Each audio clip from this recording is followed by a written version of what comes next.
iPhone 13 on us for every customer. Current, new, everyone. To show the love.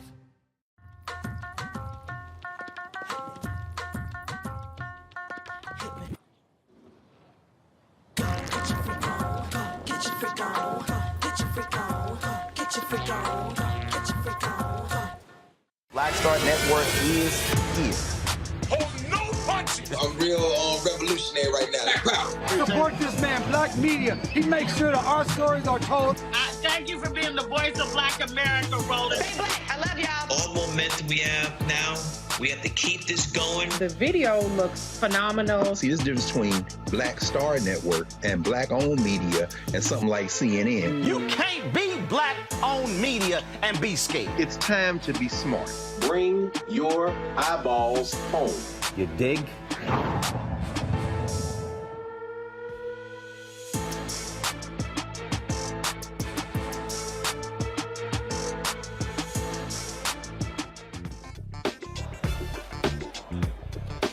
Today is Monday, June 13, 2022. Roland Martin Unfiltered, broadcasting live here from Atlanta from the UNCF 2022 Summit for Black Higher Education. So we'll be talking with Dr. Michael Lomax, who runs the organization. We'll be broadcasting for the next 3 days here, showing you what is happening in the world of HBCUs, how things have changed. We also talk about what's happening on the digital side of campuses going virtual in this post-COVID, well, still in the COVID world, but post-COVID world. We'll also talk about the January 6th committee today. We told y'all Donald Trump was a grifter, right? Now the committee said that they raised $250 million for a committee that didn't exist. We'll show you what happened at today's hearing. Also, there is a gun resolution, a compromise in the United States Senate.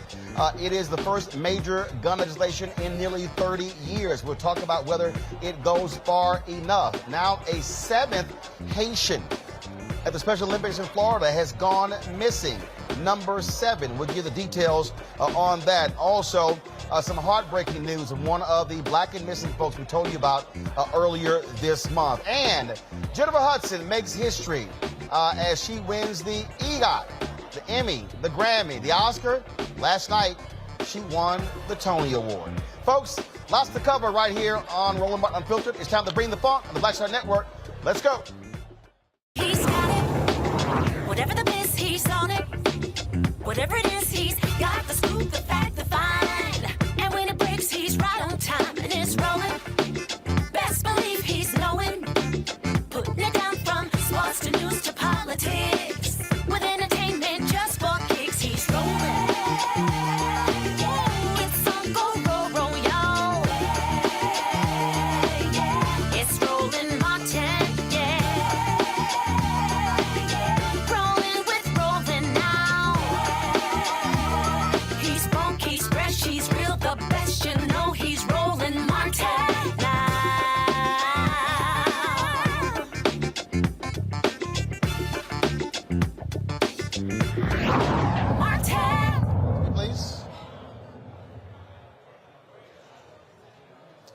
All right, folks, we are here in Atlanta for the UNCF 2022 Summit for Black Higher Education. Number of folks from all across the country are here meeting over the next 3 days to talk about various issues. It is a packed house. In about 30 minutes will be the opening session. We'll be carrying that live from Atlanta. And as I said, anybody who's been paying any attention, we have seen the resurgence of HBCUs across the country. There are a number of reasons, but we cannot deny the reality that with the death of George Floyd, there's been a significant financial increase to HBCUs, but also HBCU have seen explosion. Many of them, when it comes to students, many of you may have seen the New York Times story yesterday. Those of you who watched this show, you didn't read the New York Times. We've been trying to tell y'all that for the last 3 years, what's been going on. Somebody who's been very much involved in the middle of this is Dr. Michael Lomax, who is the CEO of the UNCF. Of course, as longtime resident here in Atlanta, so he knows this place real well. Dr. Lomax, good to see you. How you doing? Hey, welcome to my town, man. Yeah, indeed. I'm glad to have you here. Well, I see you, and you dressed appropriately. That's the seersucker you got going on? A little bit of seersucker, but, you know, I'm not wearing my, Hey, look. Great white African attire as you are. I'm from Houston. I know how to dress in the heat. I know how to dress in the heat. So all these folks been complaining about how hot it is. I'm like, y'all, this is a spring day. This isn't a big deal. This is good weather down here. Indeed, indeed. Let's talk about this summit. This is an annual gathering of the UNCF? Well, it is an interrupted annual gathering of UNCF. You know, we haven't been able to convene our community in 2 years. And there's a lot of pent-up demand. And there's a lot of new news. You know, there's a lot that has been happening.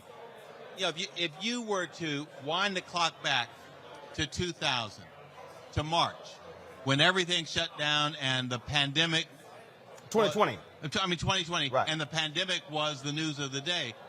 You know, I think if you were to ask black college presidents and black college students what's the future, they would say it looks pretty grim. Yeah. We're going to have to shut down campuses, go home. We're going to have to go online. Oh, no, I remember. My niece is a student at Howard University. I get the notice. I call her parents. I was like, she going home. Yeah. And so I had to go get her, bring her to our house. I had to call a friend. I was like, say, man, Howard is shutting down in 24 hours.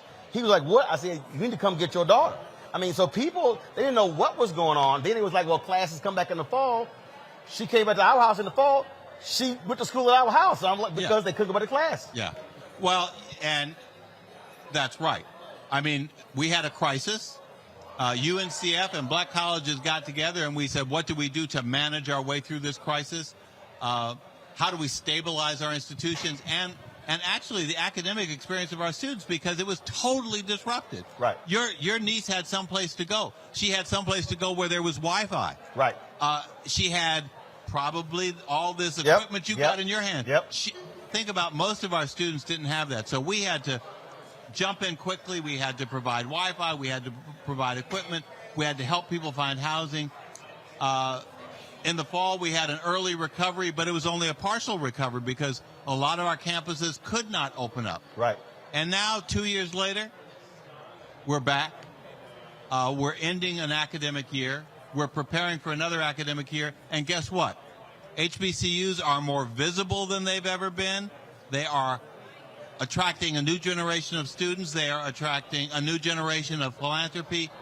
It seems like a period of opportunity. So we are convening at a time which is not really what we expected, but we are convening at a time of momentum. And the question is this momentum for the moment, or is this the new future for HBCUs? I'm going to come back to that in a second. I do want to talk about what was transpiring, especially in the digital space, because many HBCUs, like most black institutions, but not just black people, a lot of people all across the country were grossly unprepared for a totally virtual world. But the reality, it was exacerbated, frankly, in our community. There were a lot of HBCUs. I don't even want to talk. If I bring up HBCU online to Tom Joyner, he will start cussing. Yeah. Because what he was trying to do years ago, folks were resistant. A lot of black churches didn't want to be online. But all of a sudden, COVID, they had no choice. Yeah. And so what has been interesting over the last 2 years it has forced so many institutions to have to do the things that they were long resisting. Yeah, and black colleges and black churches, two foundation institutions in the black community, we could not afford to be shut down and not have an alternative. And so we did a lot of scurrying, but we were pretty adaptable, and we found a way. I know in the work that we did, we had to help thousands of black college faculty transition their classes from in-person on a piece of paper and a lecture to online. We had to help institutions get the online ability to do that with their students. And we did. We did a pretty good job.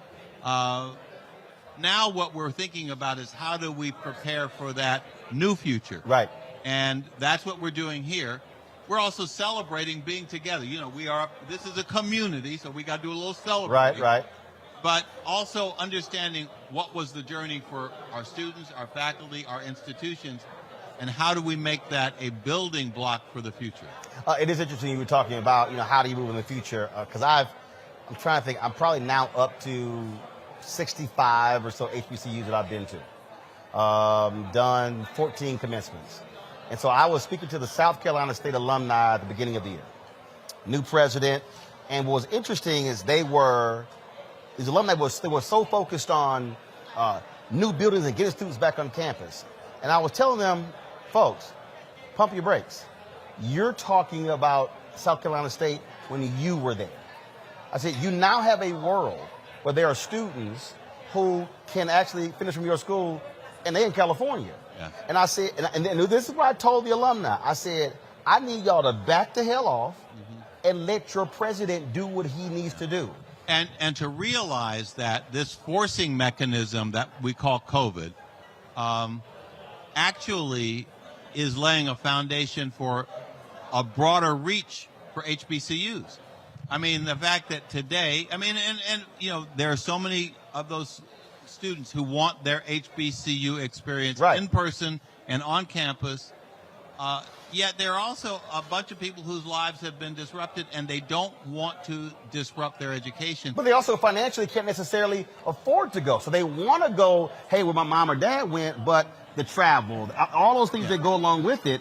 And so it's just creating a new way for them to still participate. And so what I'm saying to my colleagues in HBCU land is we've got to make sure that we don't squander this crisis. There you go. That we really build on it. What did it tell us about who wants to be a part of our community and how we reach them and give them their piece of it? And so a lot of our institutions now, yes, they are bringing students back in person, but they're also going hybrid. Right. And they are, reaching out to bring more students. And getting creative in the process of their teaching. And getting creative and extending their brand. Spelman College has created an adult learning program which is giving a bunch of black women who already have degrees an opportunity to have a Spelman experience. And how are they having that? They're having it online. Well, Morehouse said that if you had not finished, if you had X number of credits and you were looking to finish,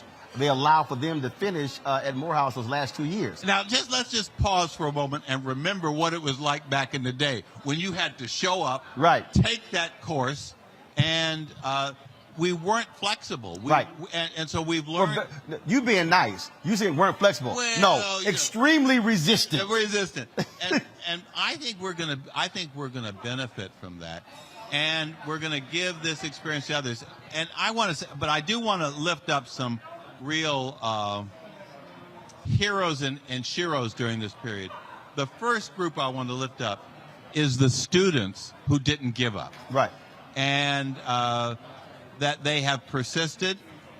We've seen them having the opportunity this year for a graduation on their campuses. Think about, my grandson is a rising junior at Morehouse. So think what happened to him. He didn't have a senior year of high school. His freshman year was at my house. And his sophomore year, he's finally gotten to live on campus. Right. But he hasn't been on the Spelman campus because he doesn't have a class over there, so he's not allowed on it because because they've had to be right. so protected. Right. Yet he is making satisfactory academic progress, and he's going to graduate in 4 years. I want to lift up those students because they've been incredible. I want to lift up the faculty who have stuck with our institutions and are now they're virtual faculty and in-person faculty. And I want to lift up the college leaders who have fought for black colleges over the last 2 years. And our black colleges are today, Roland, in stronger financial position because of the work that we did in Washington, D.C., we're getting loan forgiveness to the institutions. $1.6 billion. $1.6 billion, getting funding out of the funds that came to our COVID institutions. We were talking about nearly $7 billion, and we've covered that extensively on the show. And I gotta ask you this, because this has been one of the things that's been driving me crazy. When I hear people who are very dismissive of that $7 or $8 billion, and I literally have gone through the numbers on the air, and I've had to show people that literally Alabama A&M, Alabama State, Florida A&M, North Carolina A&T, not going to list, they got collectively 4 times as much money than the state was giving them. Yes. So all these people who were saying, we've got nothing for black people from Biden, from the Democrats in Congress, the fact of the matter is that $1.6 billion in loan forgiveness is huge. Oh, look, that funding has been the cushion that has saved historically black colleges. And folks, loan forgiveness means you ain't got to pay the money back. Yeah, that's right. That's what it means. And certainly black colleges deserve and need more. But this is a down payment, and a significant down payment. And it has been done by the White House, the Congressional Black Caucus, and our allies in the United States Congress. Right. That's a big deal. Can't dismiss it. And then there's been private philanthropy. Now, the private philanthropy, the federal funds went to everybody. Right. The private philanthropy went to a smaller group of them. And while I welcome that philanthropy and I appreciate it, you can't just support 20% of black colleges and expect 100% of them to produce different results. So we still live in a time when black colleges are playing catch up, and where there is a focus on helping the well-known few, and not the entire community. Right. And on that particular point there, because when it comes down to the money, there was a tremendous amount of money that was doled out to black institutions after the death of George Floyd. Some called it white guilt. Some said this was the reckoning. To your point about this moment or whatever, this is what I keep saying. We're operating what I call a third Reconstruction. Right. And so our mentality has to be that way. That we can't just be, okay, let's be satisfied for the last 2 years. Say, no. We've got to have this focus for the next 10 to 15, 20 years, what I call sustained investment. Yes. The point you made about, you listed those black public institutions. Yes, they got 4 times the amount from the federal government than they'd been getting from the state. But the states were still underfunding them and have been doing that for 100 years. Yep. So 2 years don't make up for 100 years. Precisely. Well, look, I know you have I got it. You got to give me the rap 3 times. Tell Roy to slow down. This ain't my first rodeo. Well, so you got to. And guess what? It's not mine either. I got it right. And it's not ours together. We know when to stop the show. I looked at it. It's 6:19. The panel starts at 6:30. You're gonna be sitting there with the conversation. We'll be carrying some of it live. We'll be chatting again. But we're certainly. But let me just say this: the most important things we're doing here are 2.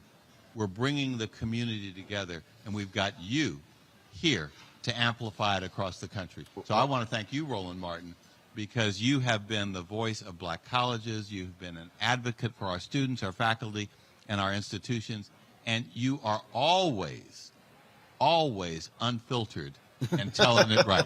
That's the only way. Well, look, so what's going to be happening, we're going to be, you have the panel inside, we're going to be cutting in and out, but we're going to be then restreaming the entire session. For everybody who's watching, the plenary sessions begin tomorrow, so we'll be actually live streaming all the sessions, all the plenary sessions tomorrow, as well as on Wednesday, and then the session on Thursday. And so you can watch those live. You can also watch the restream. You can also download the Black Star Network app. And so we'll be pushing that content out, and then also having, of course, all of our social media pages as well. So follow the UNCF on the social media platforms. Look for the hashtag UNCF Unite as well. And so, Michael Lomax, glad to be here. And so, time for the, you got to My handlers are pulling me yeah, away. I know. I mean, I was Timon Wusa. Tell Breathe over there. We good. Okay. It's just a short little walk into the ballroom. And I think I can manage I that think quickly. so. Thank you very Doc, much. I appreciate it. Thanks so Great much. to see you, Mark. I appreciate it. Folks, as I said, we're here in Atlanta at the UNCF Unite 2022 conference. And so we're going to talk about HBCUs with our panel. When we come back, we're going to take a break, and we'll be right back here. Roland Martin Unfiltered on the Black Star Network. Back in a moment. Verizon just gave us all a brand new iPhone 13. We've been customers for years. I thought new phones were for new customers. We got iPhone 13s too, switched to Verizon 2 minutes ago. Ours were busted, and we still got a shiny new one. Check it out. So wait, everybody gets the same great deal? I think that's the point. iPhone 13 on us for every customer. Current, new, everyone. On any unlimited plan, starting at just $35. All on the network more people rely on.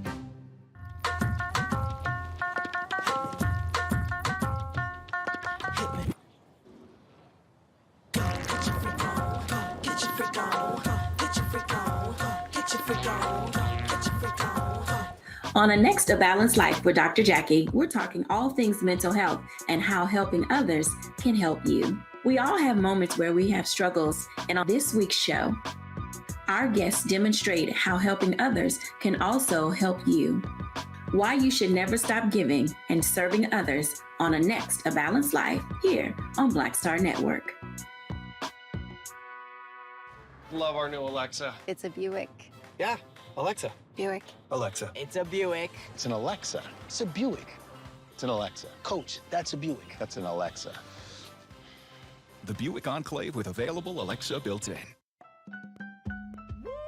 We're all impacted by the culture, whether we know it or not. From politics to music and entertainment, it's a huge part of our lives, and we're going to talk about it every day right here on The Culture with me, Faraji Muhammad, only on the Black Star Network. How about sushi? I just had sushi for lunch yesterday. How about tacos? Automatic emergency braking, one of 6 advanced safety features standard on every 2022 Chevy Equinox. Find new technology. Find new roads. Chevrolet. I'm Bill Duke. This is Diala Riddle. What's up, y'all? I'm Will Packer. I'm Chrisette Michelle. Hi, I'm Chaley Rose, and you're watching Roland Martin Unfiltered.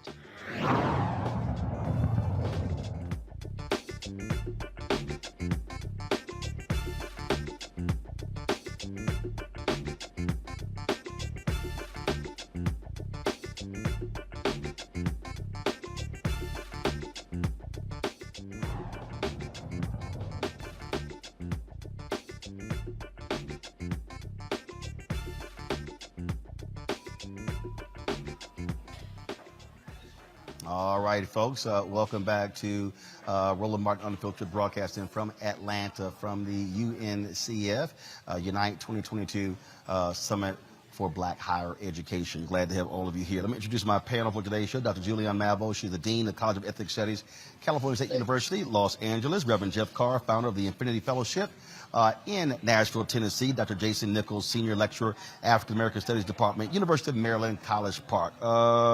Julianne, I want to start with you.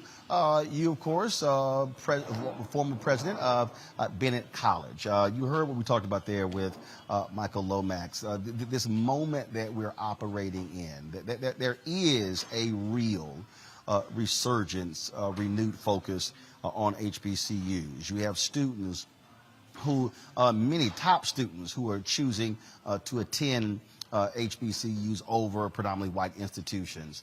You see what's happening in athletics. One of the top gymnasts who decides to go to an HBCU that's just starting a gymnastic program. You've got, of course, the #1 quarterback in the country, Travis Hunter, who chooses Jackson State over many of the Power 5 conferences. A couple of years ago, you have the #2 basketball player in the country who chose to attend Howard University. You've got Steph Curry, who's funding the renewed golf program at Howard University. And then you're seeing the push when a few years ago when Reverend Jackson was pushing Silicon Valley, he's pushing them to create partnerships with HBCUs. And so these things are happening. And so just from your vantage point as somebody who sat in that position of having to call folks like me to raise money to keep kids in school, just talk about this moment that we're in and how HBCUs should be taking advantage of it. You know, Roland, thank you for reminding me of those hard days. I'm sitting here now saying, shoot, I wish I could be a president now, as opposed to, you know, when I had to get my tin can out to get some of my students graduated. But it's a wonderful moment. So many of our young people, first of all, this generation of young people are far more self-aware and assertive about what they want. So they don't care that you can dangle Harvard in their face when they're thinking Howard. They want to have an undergraduate experience, if they're in person, that is friendly, that's compatible. They don't want to have to fight these white professors who basically have hidden biases, in some cases, some not so hidden biases. They don't want to go to, colleges that don't have the labs, which is why the contribution to Morgan State, $20 million from the, I guess it was the Jeff Bezos widow, that was just so very important. And the other large contributions. But as both you and Brother Lomax said in your interview, picking up a few is not the point. Let's fund HBCUs generally. HBCUs have been traditionally, systematically underfunded. AT&T, when you compare them to North Carolina State as an example, you look at a glaring difference in what the state does. We could see the same, this lawsuit was settled in Maryland, but the same kind of thing when you compare a Coppin to another college, and you can go state by state and see what's been done. So the resurgence, which is very exciting, it's a step in the right direction, but it's not enough. Of course, we applaud President Biden, and we've talked about this extensively on this program about the myths about he hasn't done enough. Certainly, he hasn't done enough about a lot of things, but in terms of HBCUs, he's kept some of his promises, and we have to celebrate that. I'll dog you when you're doing wrong, but when you're doing right, we got to give him a little hand clap and say thank you. The persons that Lomax lifted up are the most important, the students. The students have brought their technology, their energy, and they're forcing us as higher education administrators to be far more flexible. Jeff, you're there in Nashville, of course. Fisk University, Meharry Medical School, they are located there.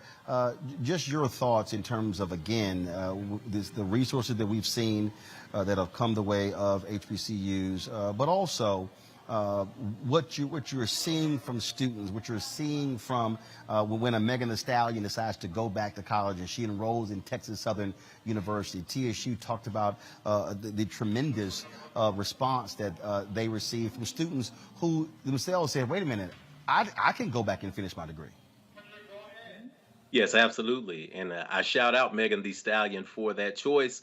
Although here in Nashville, I got to remind you that Texas Southern University is considered the other TSU. Here we call ourselves Tennessee State University in Big Blue Country. Look, I'm from Houston now. So there's only going to be one TSU on this show. There sure is. Dr. Glenda Glover, I love you, but the elders here, we like to go back to 1920. You know, we like to take it back half a century before Houston saw an HBCU. But we understand because we're all part of the same family and tradition. And just like we are from the same family and tradition, we always have a right to joke like that because we're joking and making humor of good things. I'm a Tennessee State alum. My wife is a Fisk alum, so she is absolutely turning backflips, celebrating the fact that the top gymnast in the country is coming to her HBCU right up the street. So between Tennessee State, Fisk University, American Baptist College, Meharry Medical College, we can't minimize and we can't maximize the importance of these schools. Consider this: those schools that I listed just now were the core of the civil rights movement that birthed the Diane Nashes, the C.T. Vivians, the Congressman John Lewises. All of them were college students here in a space that was for them, that poured into them, that developed leadership. And they walked down to Fifth Avenue, downtown Nashville, got hot coffee poured on them, got hoses put on them, got beaten with batons and pelted with bricks and mallets, and still hung in there because there was something that was given to them at an HBCU that provided them with the confidence to stand strong and tall, to think about the people 7 generations behind them and to think about the people 7 generations before them. That's the energy you get with an HBCU. I love what you and Dr. Lomax were saying. I think there's something that he said that we all have to pay attention to, and it adds to what former President Dr. Julianne said, and that is that we cannot squander the pandemic. So we can't squander what happened. We had an opportunity to bring the wagons home, to circle them back, to have a new opportunity to put a renewed focus on HBCUs and the safe spaces that they provide for people like us. Because aside from jobs, leadership is going to come from HBCUs. Inspiration is going to come for HBCUs. And I can say, as a kid that got kicked out of high school, expelled, barely passed an ACT, that when I ended up on the campus of Tennessee State University, had it not been for that environment and the students and the faculty administration who looked in my eyes and told me that I could do whatever I wanted, eventually convincing me to believe them, I would not be sitting here with you great minds today. Jason, you're there at the University of Maryland. The governor of Maryland was forced to sign a nearly $500 million settlement when the 4 HBCUs or lawyers on behalf of the 4 HBCUs sued the state of Maryland because they said they allowed the state they allowed duplication to be created, thereby robbing those HBCUs of innovative programming. That whole issue of underfunded. A committee in Tennessee came out and said that the Tennessee State had been underfunded to the tune of at least $500 million. We had Dr. Alvin Chambers Jr. on the show, who successfully sued on behalf of the Mississippi colleges in a major multi-million-dollar settlement there as well. And I remember going down North Carolina when they were having some HBCU battles, and I was actually pushing black state legislators there to work with lawyers and sue North Carolina. I really do think these state institutions, these state HBCUs, lawyers should be looking at filing similar suits like the one in Maryland, and granted, it was 13 years, like the one in Mississippi and other places, against these states for their historic underfunding of HBCUs. Yeah, I would agree. And you know, I'm going to tell just a really brief story, my story, and that is, and some people may be upset with me, but I initially wanted to go to Morehouse College. And when I visited, a lot of the students were telling me stories about how underfunded they were and how some of, that it resulted in making it difficult to register for classes. And this is before we had online, registration and things like that. And that kind of solidified my choice to stay here in the state of Maryland and to attend the University of Maryland. If we had equalized the funding, I think you'll see even more competition. You'll see even more students wanting to attend HBCUs. And, they get that family environment, although I will argue that here at my university, if you come to African American Studies, you get an HBCU experience on a PWI campus, and we will give you all the support, the kind of support that the Reverend was just talking about that he got at Tennessee State. But I will say that there has to be more equal funding. HBCUs historically get less revenue from tuition, so they need that extra funding in order to keep the lights on and to have everything that they need to be successful. And the state of Maryland essentially was robbing them. And finally, that was handled in the courts. And you have to have that patience, as you pointed out, that it was a 13-year process. We think things sometimes happen overnight. They don't. The Montgomery bus boycott was a year long. It wasn't overnight. So, but it's worth the fight so that our students, people, Black people, will have more opportunities to be educated around other Black people. All right, folks, hold tight 1 second. A little bit later in the show, we're going to be talking to a couple of HBCU presidents, including one who stepped down after 16 years. We'll find out what Dr. Walter Kimbrough is going to be doing next, and so we'll do that. But coming up next, we're going to take a break. We'll come back. We'll talk about the first major gun legislation coming out of Congress in nearly 30 years. Is this compromise bill good or bad for America? We'll discuss that next with someone for Moms for Demand. That's next on Roland Martin Unfiltered on the Black Star Network. Don't forget, download the Black Star Network app on all label platforms: Apple phone, Android phone, Apple TV, Android TV, Roku, Amazon Fire TV, Xbox One, Samsung Smart TV. You can also join our Bring the Funk fan club, where your dollars make it possible for us to do things like this: travel, report from different places across the country. Check some money orders to P.O. Box 57196, Washington, D.C. 20037-0196. Cash App is $RM Unfiltered. PayPal is R Martin Unfiltered. Venmo is RM Unfiltered. Zelle is Roland at RolandSMartin.com. Roland at RolandMartinUnfiltered.com. We'll be right back from the UNCF Unite 2000 Summit for Black Higher Education. Love our new Alexa. It's a Buick. Yeah, Alexa. Buick. Alexa. It's a Buick. It's an Alexa. It's a Buick. It's an Alexa. Coach, that's a Buick. That's an Alexa. The Buick Enclave with available Alexa built-in. A powerful movement is rising across America. From the Mississippi Delta to the Apache Stronghold. From the homeless encampments of Washington State to the coal fields of Appalachia of West Virginia. We are the 140 million poor and low-wealth people in this country, and we are building the Poor People's Campaign, a national call for moral revival. On June 18th, ahead of this year's midterm elections, while the Congress is still in session, we will hold a mass poor people's and low-wage workers assembly and moral march on Washington to arrest the attention of the nation, to put a face and a voice on poverty and low wages in this country. This is a watershed moment for justice and democracy in America. There are those who say that transformative change isn't possible, but history teaches us that it is precisely in times like these that people must build a broad and deep movement from the bottom up. We must compel this nation to repent, to lament, and to see the realities that have been hidden for far too long. On June 18th, we will come together to lift the voices of the poor and low-wage workers who know that change is not only possible, it is essential for our survival. We will make the connections to show how systemic racism, poverty, ecological devastation, the denial of health care, the war economy, and the false moral narrative of religious nationalism and white supremacy are hurting us all.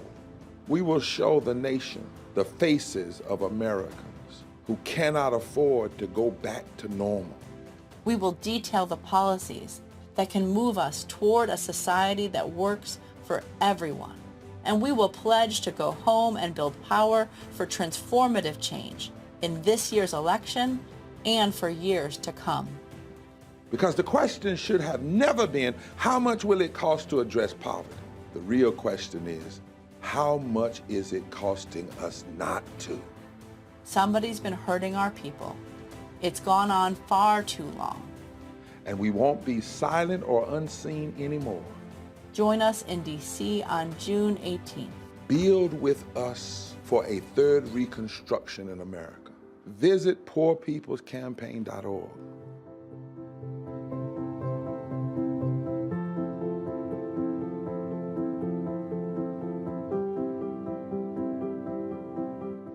How about sushi? I just had sushi for lunch yesterday.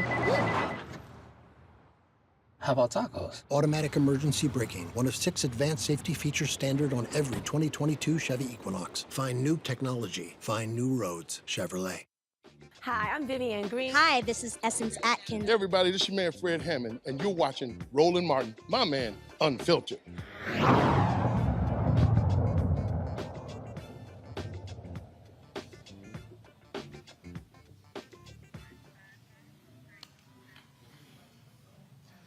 Hey, folks, welcome back to Atlanta. This is a live look at the session in the main ballroom at the UNCF's Unite 2022 Summit for Black Higher Education. There's going to be a discussion in a little bit moment.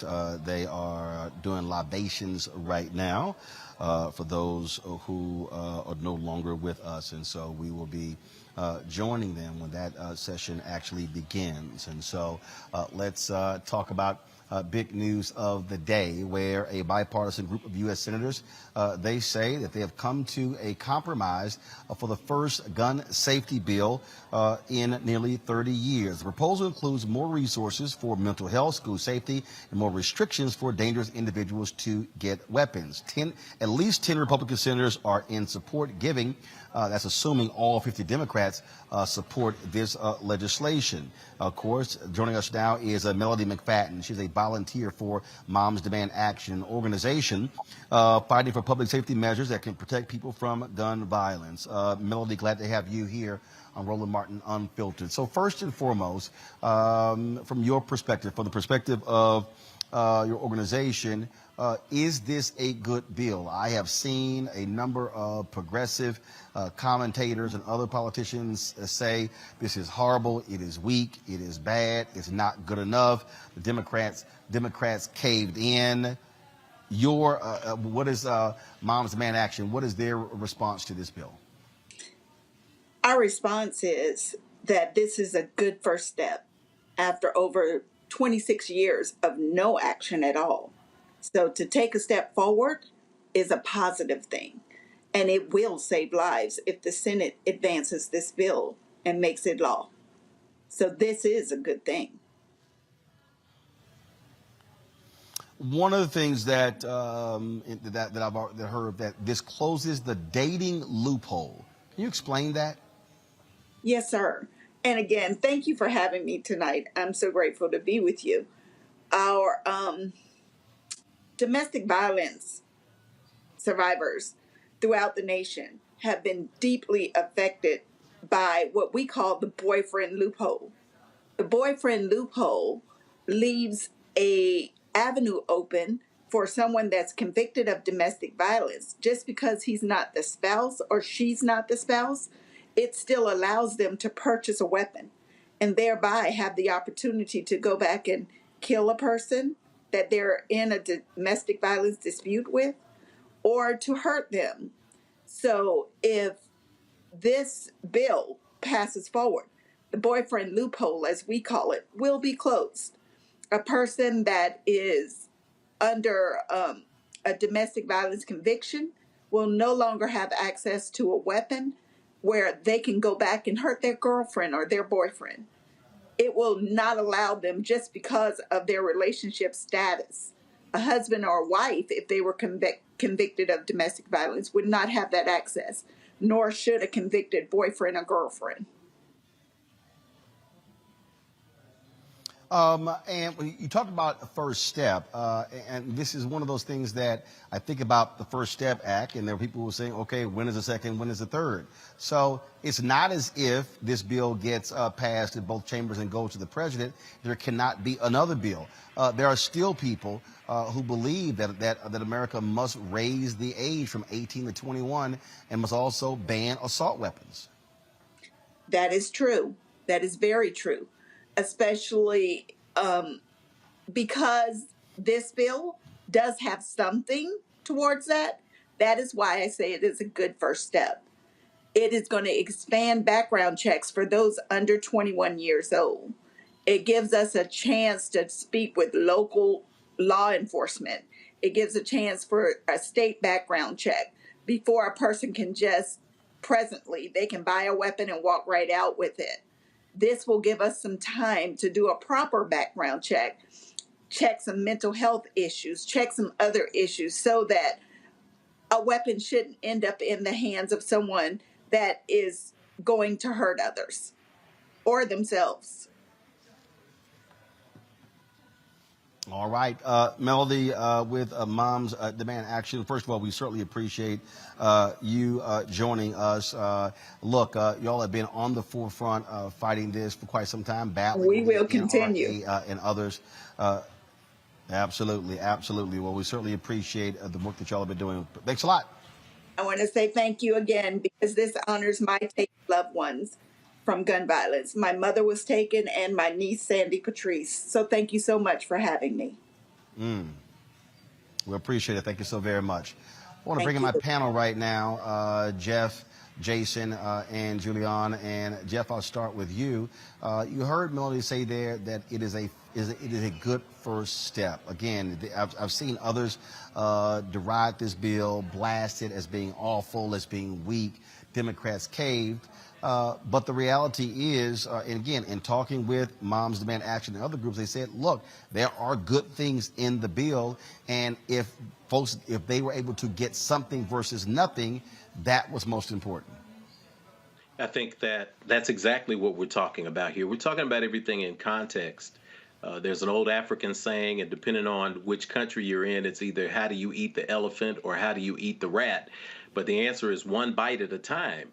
When we have rage, which has now become international rage around this issue of gun violence, if we do not find a way to provide steps forward to be successful, that rage leads to utter hopelessness, which manufactures more rage. So this bill is a step in the right direction. I think it's important to note that it's not going to be a be-all, end-all bill. No bill ever has. We have seen success in this country incrementally. That's not to say we're not going to reach the goal, which, in my opinion, from where I sit, is a full-out ban on assault weapons, period. But until we get to that space, we have to incrementally get what we can get. This bill has a number of notable sponsors. We see Lindsey Graham. His name is on this bill. We see Mitt Romney, whose name is on this bill. We also see Kristen Sinema, whose name is on this bill, and our good old friend Joe Manchin. So there's always that uneasiness when we see those names pop up, and we wonder whether it's going to have some teeth. But ask a person trying to take a steak down, it's better to have two teeth working on it than no teeth at all. So as we move toward getting the larger goal of this assault weapons ban, which is needed, this is a very important first step, and I hope we get to see this go through both houses with the correct number of senators needed to prevent the filibuster, and hopefully see this begin a journey toward removing the threat of gun violence in America. Jason, I've seen liberal commentators and others just call this awful and a waste of time. Your thoughts? I would disagree with them. And I understand that there are certainly other things that people wanted. I'm somebody who's pro-gun and pro-gun reform. I don't think those two things are mutually exclusive. But of course, I wanted things that weren't in this bill. But at the same time, we have to be realistic. You have, as the Reverend mentioned, you have Kristen Sinema and you have Joe Manchin, who are not going to end the filibuster. You need 10 Republicans. You're not going to get John Cornyn to vote for an assault weapons ban. You're not going to get Lindsey Graham to vote for an assault weapons ban. But you can get expanded background checks that will save people's lives. You can get red flag laws. You can end the boyfriend loophole. These are really important things that are going to save lives. Is it going to be perfect? Is it everything that people like me and you and others want? No, but this is politics in our democracy. This is how it works. You have to compromise at certain points. And as you make your point stronger and stronger, perhaps we'll be able to do something. But as your last guest pointed out, it's been 26 years, nearly 3 decades with no action, zero, none. You know, since that assault weapons ban expired, there has been pretty much nothing done on this issue, even on things that were very popular. So the fact that you can get 10 Republicans to sign on to this and actually get some action and get a bill to Joe Biden's desk, possibly, I think that that's something to be excited about. And many of the people who have put so much sweat equity into gun reform, like the David Hoggs of the world and the Parkland kids, they are excited about it. So I think it's not perfect, but it is something, and it's something that's a lot more than that's happened in 3 decades. Julian Yank Uger, of course, with the Young Turks, was not happy at all. This is how he responded to a tweet by Senator Chris Murphy. He said, "Sure, pass it." Y'all should be able to pull it up, folks. Can you pull it up? Sure, pass it, but it's nearly useless, other than as political cover for Republicans and Democrats who don't want to appear to be doing nothing. This doesn't even seem to have a single one of the really benign suggestions McConaughey said the other day in the White House. You know, Roland, there's a saying, don't let the perfect get in the way of the good. The fact is, I agree with both of my colleagues here. This is a step forward. It may be a mini step, but certainly nothing has been done. The National Rifle Association has had such a strong hold on the Republican Party, and you've had the likes of Manchin and Sinema, and they're not the only ones, who basically tilt their dinos, Democrats in name only. So we haven't seen the progress we'd like to see. The Young Turks, I love them, but they are solid gold progressives, and you don't get everything you want in politics. I mean, they need to go back to civics, high school civics, or political science 101. Basically, you don't want to see legislation made. People say you don't want to see either sausage or legislation made because it's messy. So we don't know what was left on the table. But what we know is that folks were able to get 10 Republicans to sit down. And until they change the filibuster, which is not likely to happen anytime soon, this may be as good as it gets. Would I rather have this than nothing? Oh, absolutely. And so Mr. Young Turk bloviating is what he's doing, is bloviating, because I don't think he's ever sat with legislators and watched them horse trade. Now, it is weak, but again, it's better than nothing. And let's just all repeat, it's better than nothing. Do not let the perfect get in the way of the good.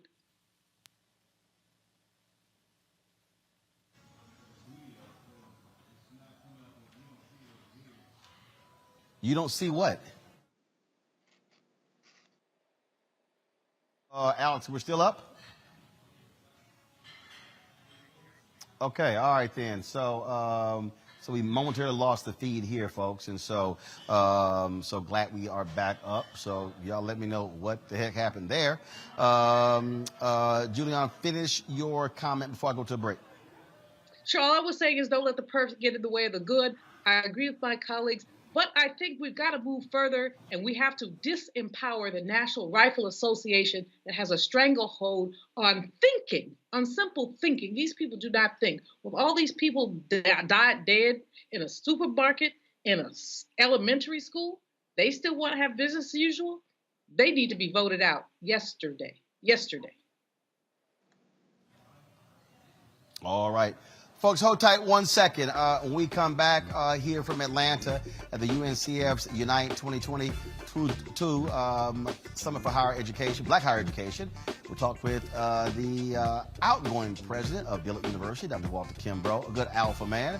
And we'll also, of course, talk more about what's happening here at this summit. In addition, in the next hour, we'll talk about January 6th committee today. Eugene Goodman testified for the first time about what happened. He, of course, was the black cop who saved a lot of members' lives by redirecting those white domestic terrorists on January 6, 2021.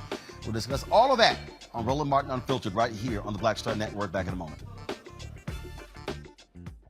iPhone 13 on us for every customer. Current, new, everyone. To show the love. How about sushi? I just had sushi for lunch yesterday. How about tacos? Automatic emergency braking, one of 6 advanced safety features standard on every 2022 Chevy Equinox. Find new technology. Find new roads. Chevrolet. On the next Black Table, with me, Greg Carr. An amazing conversation with one of the most important thinkers of the last century. If you've ever taken an African American Studies course, he is one of the pioneers that made it possible. We didn't come to UMass grateful to be there. We brought in people that were better than the white people that were there. Professor John H. Bracey Jr., historian, activist, prolific author, and amazing teacher.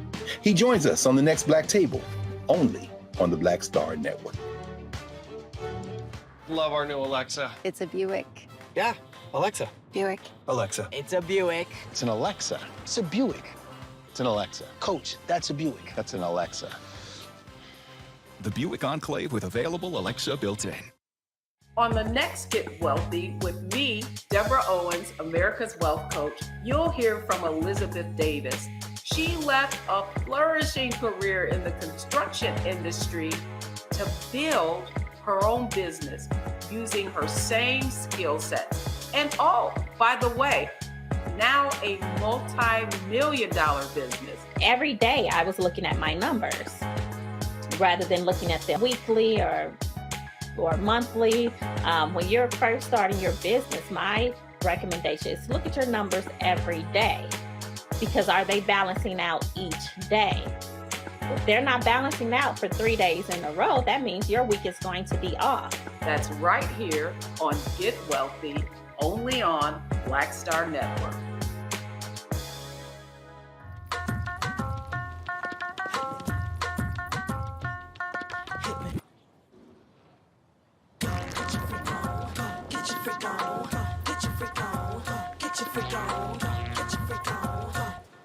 On the next A Balanced Life with Dr. Jackie, we're talking all things mental health and how helping others can help you. We all have moments where we have struggles, and on this week's show, our guests demonstrate how helping others can also help you. Why you should never stop giving and serving others on the next A Balanced Life here on Black Star Network. Hi, everybody. This is Jonathan Nelson. Hi, this is Cheryl Lee Ralph, and you are watching Roland Martin Unfiltered.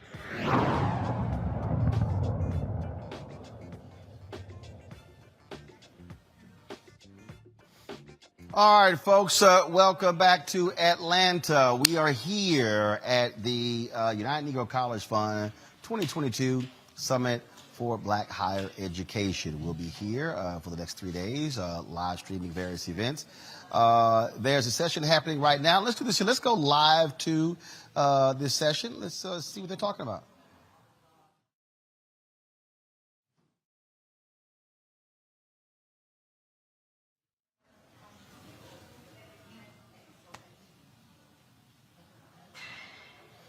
All right, so we're getting video. Y'all let me know what's happening. Let's.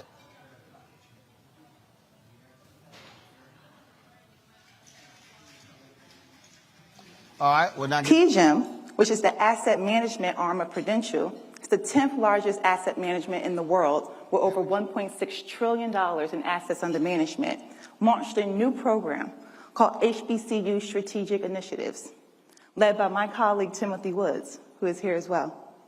Under his leadership, the program aims to establish and maintain student-run investment funds, in addition to providing training and scholarships at HBCUs, with the goal to further diversify asset management across the country. He will also lead an education and training initiative focusing on managing school endowments.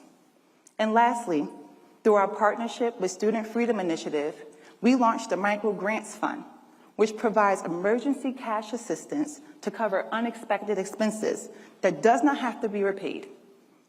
The program has launched with 9 HBCUs, and that number will only continue to grow.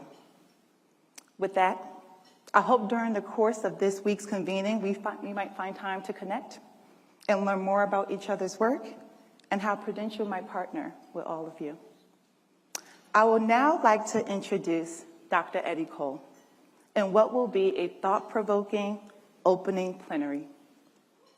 Eddie Cole, PhD, is an associate professor of higher education and history at UCLA. And he, of course, is going to be having a sit-down chat with Dr. Lomax, who will be carrying some of that as well. Right now, we're joined by the outgoing president of Dillard University. No, he wasn't bounced out. He decided to leave on his own. Dr. Walter Kimbrough. He was formerly the president at Philander Smith. 16 years as president? How long? I'm in my 18th year. 18th year. Yeah, your 18th year. It's a lifetime. And so, good alpha man. Glad to see you here. So, first question, what you doing? Did you just say, you know what, it's time to step down and recharge and find out what's the next thing for you? Yeah, so, I always tell people, blame it on me growing up United Methodist with this itinerant ministry. So 7.5 years at Philander, going into my 10th year at Dillard. And I think the pandemic gave everybody a chance to think about a lot of things. And for me, when I think about it, you know, I'm 55, turned 55 this year. I'm 7 years younger than the average college president, but I spent a third of my life as a college president. So it's time to sort of think about what should I do next. So I had a conversation last summer with Janetta Cole, and she did the same thing at Spelman. Entering her 10th year, she said, I'm leaving. And of course, you know, she's a record-setting president at Spelman. And I called her and I said, why'd you make that decision? She said, Brother President, it's good for the institution and it's good for you too. And it's the way that she said it that convicted me. I was like, yeah, do something else. You still got time to be creative. You can still stay in the HBCU space, but, you know, like you, I'm a graduate of the University of Georgia. So there's opportunities in the predominantly white space as well. So I'm open to new opportunities. So I juxtapose what you just said to Dr. Harvey, who just retired at Hampton. And he was there, what, 40? So, yeah, like 44 years. 40 plus years. I mean, that is a very long time. First of all, it's rare to have somebody be the president of an HBCU or any institution for that long. But also, I think it's a part of it. I also look at this as when you've left a place in the right position, then frankly, you make it easier for the next person to take it to the next level. Right. No, exactly. You know, I think that institutions like HBCUs and a lot of institutions are living organisms. And so Dillard today is not the same Dillard that it was 10 years ago. We were still rebuilding from Hurricane Katrina. We didn't have all of our buildings open. So it's a very different place. And so as the institution grows, there's somebody who has different skills and strengths that will help at this point in time. And I want a different experience too. So how do I grow as a person and look for those as well? And I don't think people think about that. They're just like, I'm going to ride this until the wheels fall off. I'm like, that's okay. But, you know, everybody knows people who retire on the job as well. And I'm not going to be that person. So I want to make sure I get different experiences. And because Dillard is in a really good place, let someone come in with new creativity, new energy, and take us to another level. That's a win for everybody. I look at one of your counterparts, Dr. Ruth Simmons, who stepped down at Prairie View A&M University. Although I'm still trying to figure out what's going on there. But I read the statement, I was kind of like, I was trying sort of reading between the lines. I didn't get the sense that she was ready to leave, but I'm gonna try to have a conversation with her eventually. Right. But walk folks through, and definitely, you know, Julianne is on our panel today. First of all, you last in 10 years. It's a whole. I mean, if there's one untenable position, it has been a lot of HBCUs. I mean, shuffling presidents in and out, a lot of instability, changing of leadership. I mean, that is a detriment to any institution when you have that much turmoil. I've heard from HBCU presidents who said that the stress, the constant fundraising, battle with alumni and boards of trustees, some folks are like, you know what, I'm just not dealing with all of this. Yeah, no, it's so, you know, I've started to study to look at those 10 years, and for all college presidents, the 10 years have dropped. So I think the average now might be 6 years for all college presidents. For HBCUs, it was hovering around 4. So really, I mean, people get one contract, their first contract, 3, 4, 5 years, and they're done if they make it through that. So this is one of the, you know, it's just hard. I heard Cornel West say once, you know, that when you lead people who sometimes hate themselves, there's a cost that's wrought from you. I believe that. You just see it. It's just people who are dealing with their stuff. And sometimes as a president, I've learned to not take things personally, because sometimes people are lashing out, and it might be at me, and it has nothing to do with me. It's stuff going on. And when you start digging in those layers, you're dealing with hurt people. And so you got people who got issues at home. They got financial challenges, just being black in America, all those things. And you lead that group. It's a hard job. I've said this, and I tick some folks off. And first of all, I've ticked some people off for a very long time. I don't really care, because actually, before I talk about that, here's one of the things that does bother me.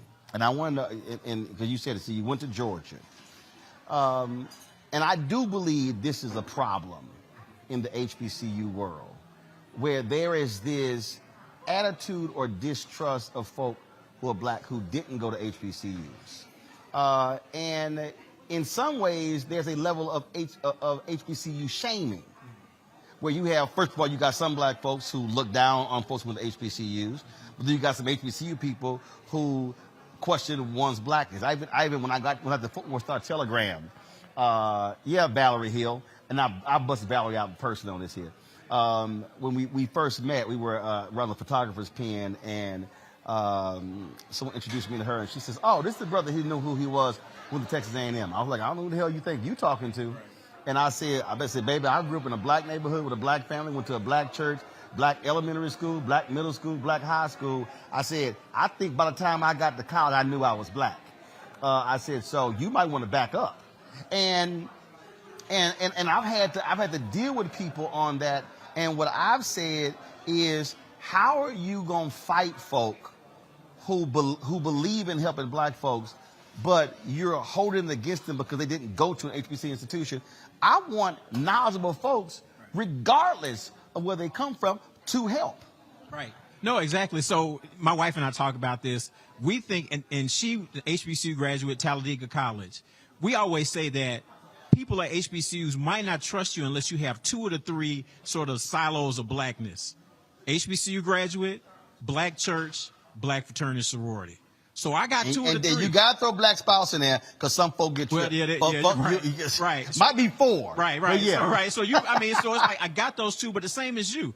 I grew up here in Atlanta, black elementary, middle, high school. I've been around blackness all the time, so I was able to make that. But then I'll tell people I would argue the greatest HBCU president was Benjamin Mays, who went to Bates College in Maine.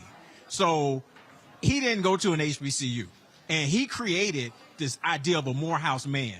So, and he's always been my role model. My high school, Benjamin Mays High School, was named after him because he was superintendent of schools here in Atlanta. So, as long as those people understand blackness, I think that's okay. But there is sometimes that sort of stigma like, oh, well, you didn't attend an HBCU. And a lot of times people who attend an HBCU, once they come back and work at one, realize that's a different experience. Because students a lot of times don't fully understand what has to happen to make that institution run. Right. So just by attending doesn't mean you're an expert on HBCU.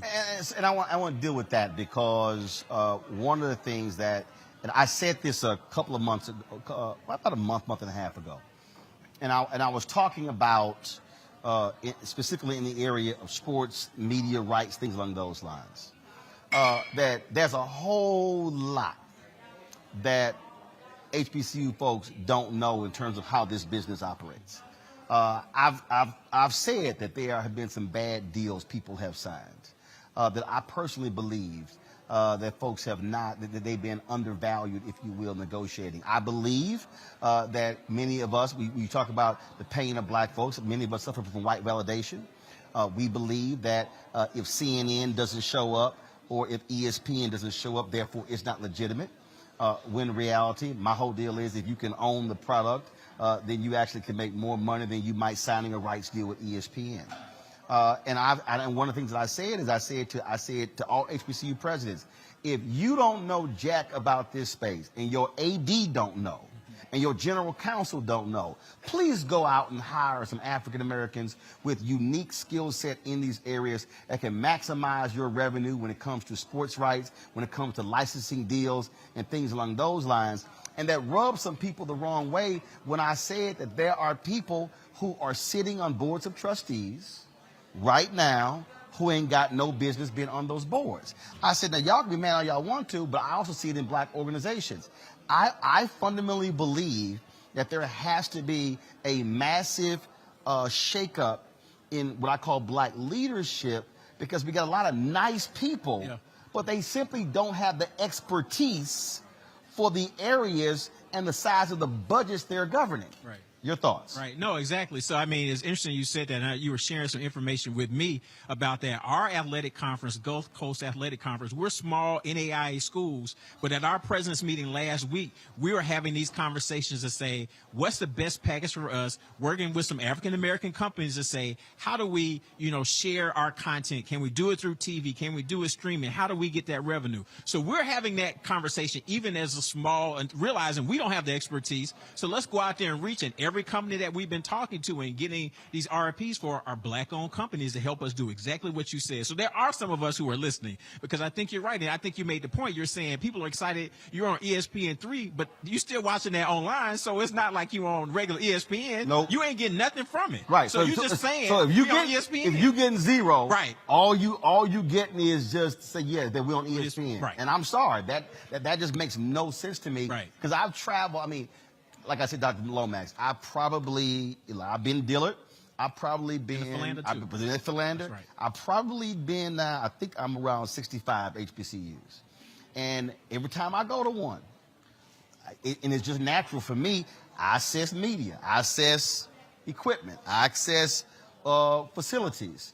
I've said to every single one of the HBCUs, look, I have experts on my show all the time. Every HBCU should have basically a Skype room with their monitor, with their camera, where their professors can come in, do interviews, things along those lines. I said because that's what University of Virginia does, and A&M and other universities.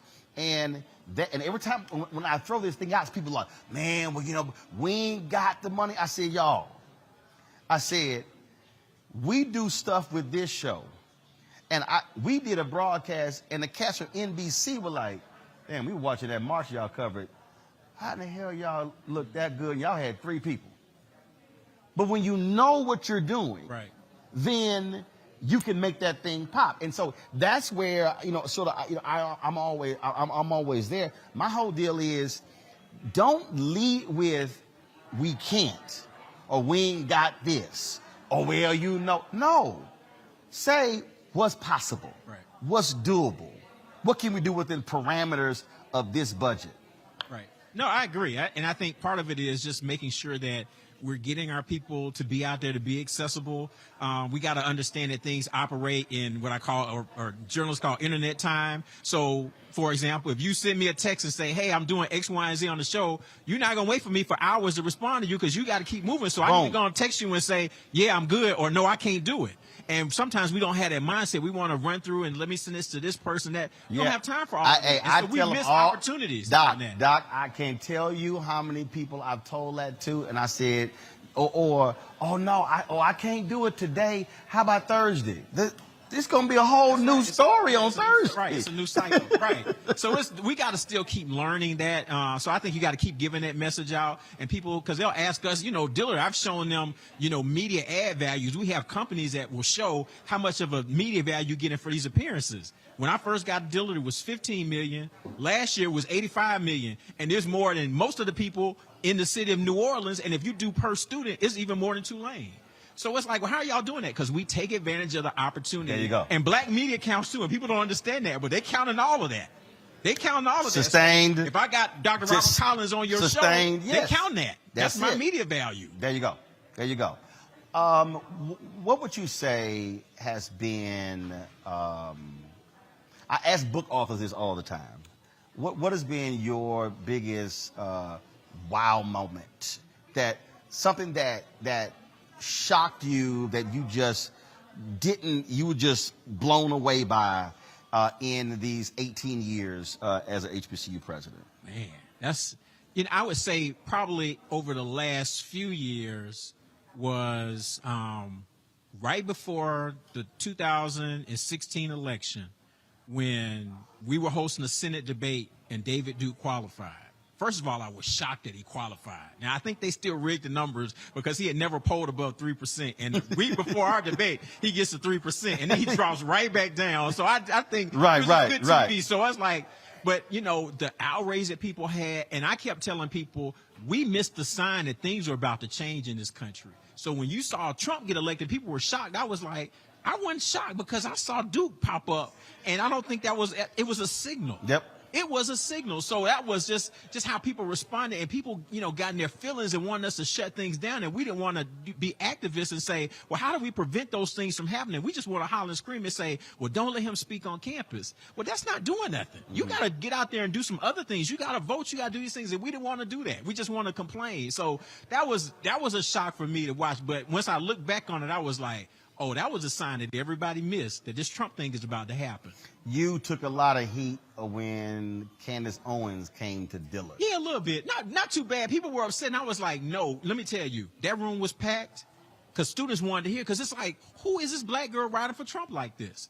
And it's like, y'all need to learn how to make arguments with some of these folks. I think that was a value for me. It's like, how do you study and listen to some of the nonsense she's saying? And it sounds good. She can make it sound good, but she don't have her facts right. But y'all got to learn how to be able to deal with the facts. I think that the issue now, listening to Bill Barr today, Trump has created this environment where people are not interested in facts. No. I got people telling me stuff about HBCUs, and I'm like, I've been a president for 18 years. Right. They can't even spell HBCU, and they telling me my facts are wrong and Trump is right.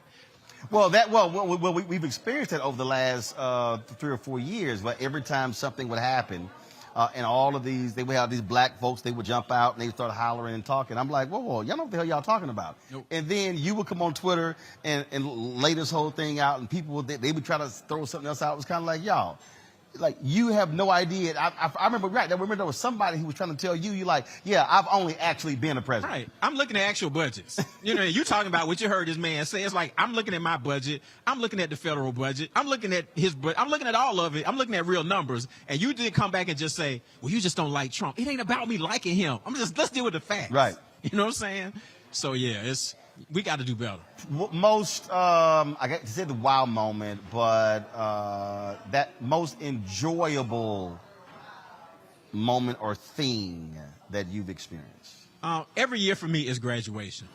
It's just, and the stories, like this year we had the young lady who, it just went viral. She texted me at 4:45 in the morning saying, I am not going to make graduation. I just got admitted to the hospital to have this baby. And we had been talking for weeks to try to figure out how I was like, all right, so you think you're going to make it? When the doctor's going, induce later on. I said, okay, well, if you're feeling funny at the ceremony, we're going to move you up and get you out of there. So she didn't make it to the ceremony. So I was like, all right, well, give me your schedule. My wife and I went down the next day, gave her degree. And it was all over everything. People just shocked. I was like, this is what I would do for any student. That's just, so it's somebody like her, or it's when we gave Garrett Morris, who is a Dillard grad, honorary degree. That's one of my favorite Dillard pictures, because he's just leaning on me, just bawling.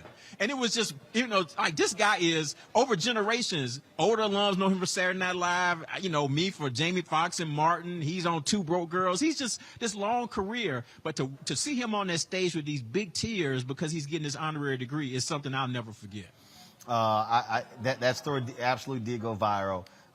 And now, so I got to ask you this here.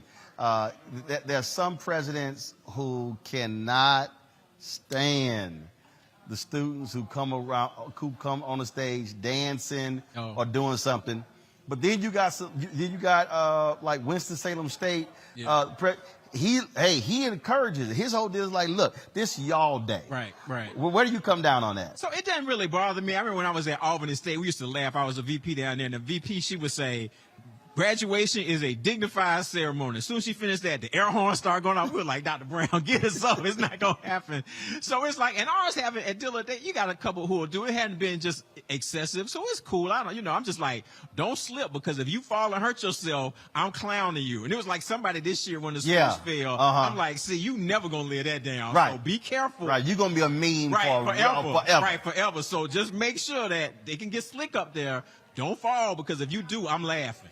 All right, so, okay, this is the last question, and I know I got my Poor People's Campaign guest. I'm over time, so just hold on. Last question, and I know you can't say me, because I didn't do Philander or Dillard when you were president. But the best now I would have killed it. Ask the other 14 HBCUs. But anyway. But I always have you, though, because every that's time you're right. on campus, you kill it. I'm just saying, I know. Like I said, after the David Duke thing and things are going crazy, I was like, who can make sense of this? It was you. So you came in after, so I'm like, definitely, I understand that. Your best, at all your commencements, absolute best commencement speaker. I don't know. It's a hard, people would go between Denzel and Michelle Obama. Denzel's is gone viral. It's the second most watched ever. He was great. But I'm going to tell you, last year, Michael Ealy went straight black power that people were not ready for. I don't think I was ready for him. Really?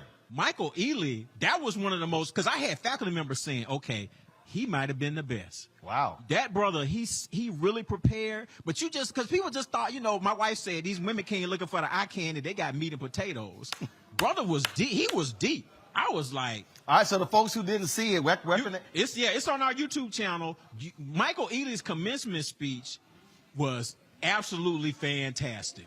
So for me, he might be my number one. And like I said, Janelle Monáe was great.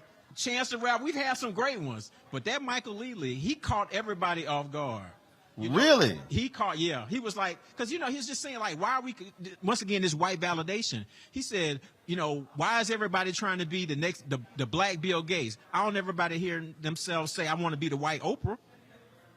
We were like, okay. He went there. It was great. Okay. Michael Ealy. I'm gonna have to hit him up on that. Yeah, he was great. I'm gonna have to watch that. Yeah. Then I got to give him a call. So, all right then.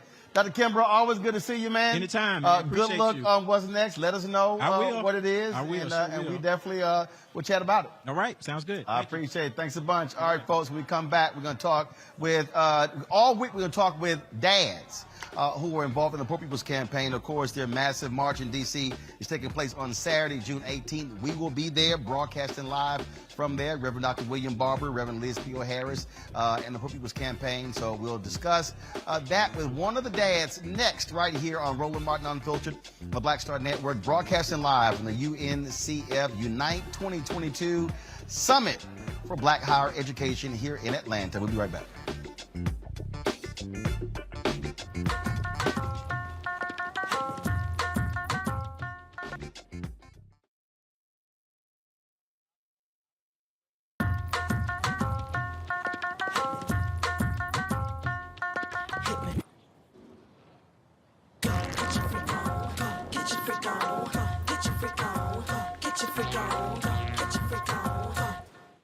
A powerful movement is rising across America.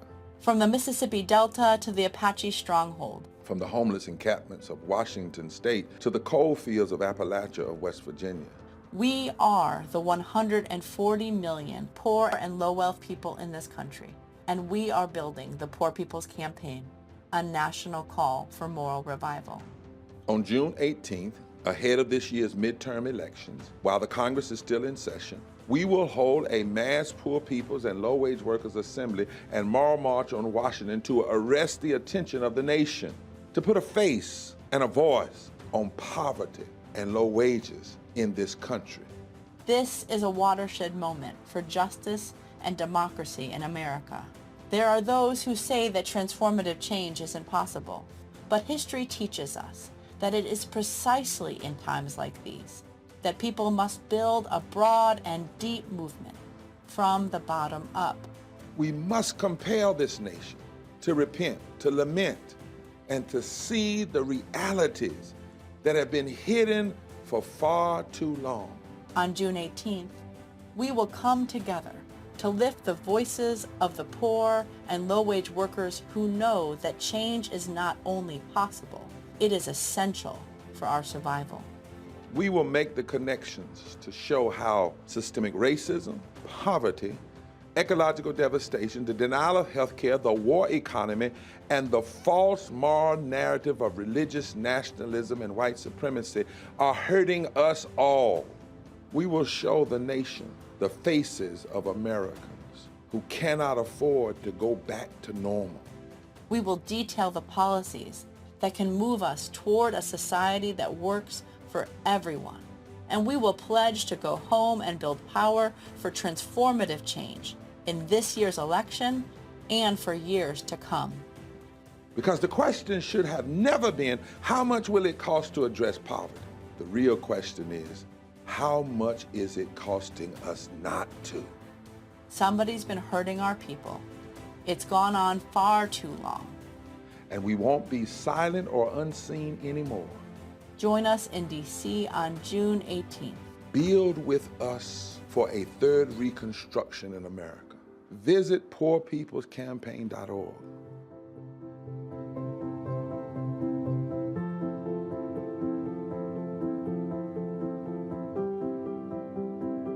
Love our new Alexa. It's a Buick. Yeah, Alexa. Buick. Alexa. It's a Buick. It's an Alexa. It's a Buick. It's an Alexa. Coach, that's a Buick. That's an Alexa.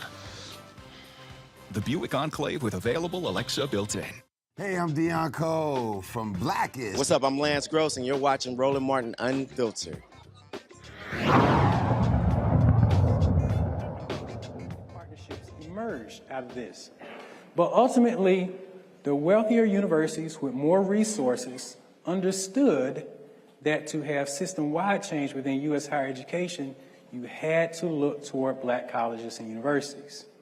Hundreds of thousands of dollars went into these programs. This is so critical to how we even make sense and even think about affirmative action today, because these partnerships were so critical, all right?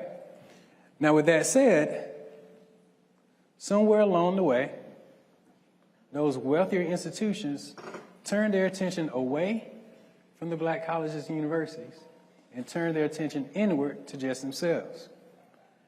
This photograph here shows Rudolph Jones, president of Fayetteville State, at the MIT conference. But as you had black leaders at MIT coming up with these programs, you also had whispers among some white academic leaders and white faculty that looked like some of these quotes. Coming across the archives, you can imagine how I felt when I saw this quote from the president of the University of Wisconsin that said, "I personally, at first, was rather doubtful about this approach since I thought that integration would eventually wipe out the predominantly Negro label." President Fred Harvey Harrington, University of Wisconsin. Professor Sheldon Judson at Princeton disagreed with the partnerships in general, saying, quote, "I don't see any compelling reason to justify the continuance of Negro colleges. My feeling is that effort should be toward non-segregated rather than segregated institutions." You see, ultimately, these partnerships failed quickly on the same robust level that they were initially planned to be. Because by the late 1960s, officials at Tuskegee were sending letters to University of Michigan officials asking questions about what had failed and what was going wrong and why the University of Michigan had not come through on some of its promises with regards to these programs.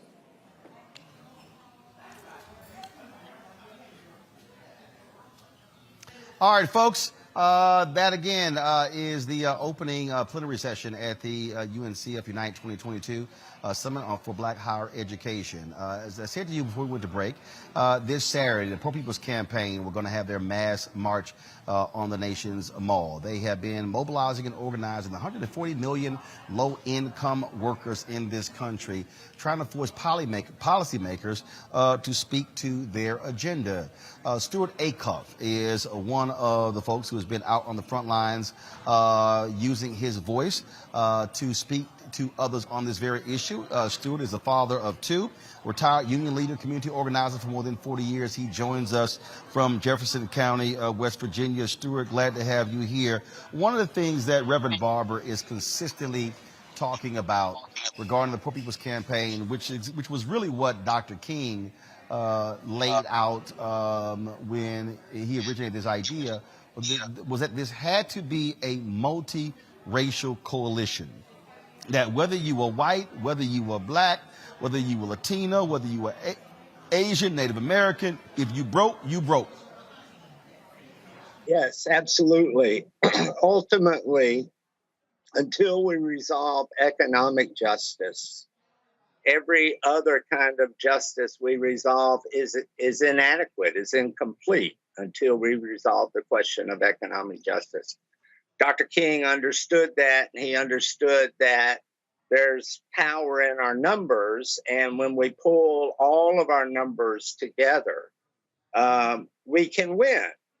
And in fact, that's the history of the American labor movement. It's the history of the American civil rights movement, which was very well connected to the American labor movement, particularly in the person of A. Philip Randolph, who was one of the greatest organizers America's ever seen.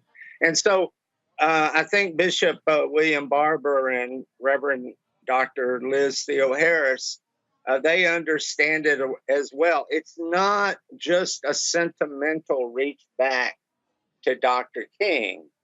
It's rather picking up the cross that Dr. King was carrying when he was murdered, and and pulling it forward across America, across all our people, all our races, all our genders, all our ethnicities, all our languages, everything that could divide us.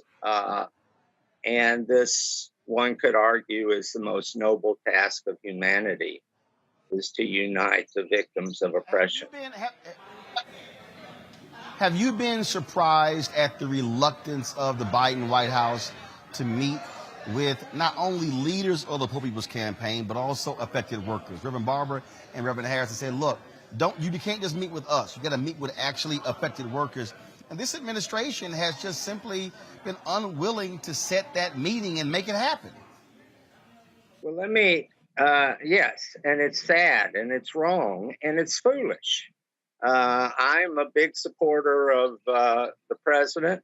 I was a Bernie supporter, but I watched what Southern African Americans did and said, and they led the country in Biden's direction. And but Biden brought with him a whole circle of old sort of status quo corporate Democrats. And I can imagine that circle around him saying, well, why would you want to do that? And you would just, you'll just antagonize Joe Manchin. And we've got to have Joe Manchin, and Bishop Barber's been after Joe Manchin. Well, hell, Joe Manchin's the problem. And so if that is holding the president back, then that is itself the problem. So I don't understand that. And I understand this question of we've got to deal with the reality of the numbers. That's absolutely right. But we also have a future to deal with. And we have to make the case in action for the elections next November. And part of what we're going to be doing on Saturday is with thousands and thousands of people from all across continental America, 43 different states, I think, are coming. And we're not the usual suspects. In many of our cases, we're the downtrodden, we're the poor, we're the outcast in many cases.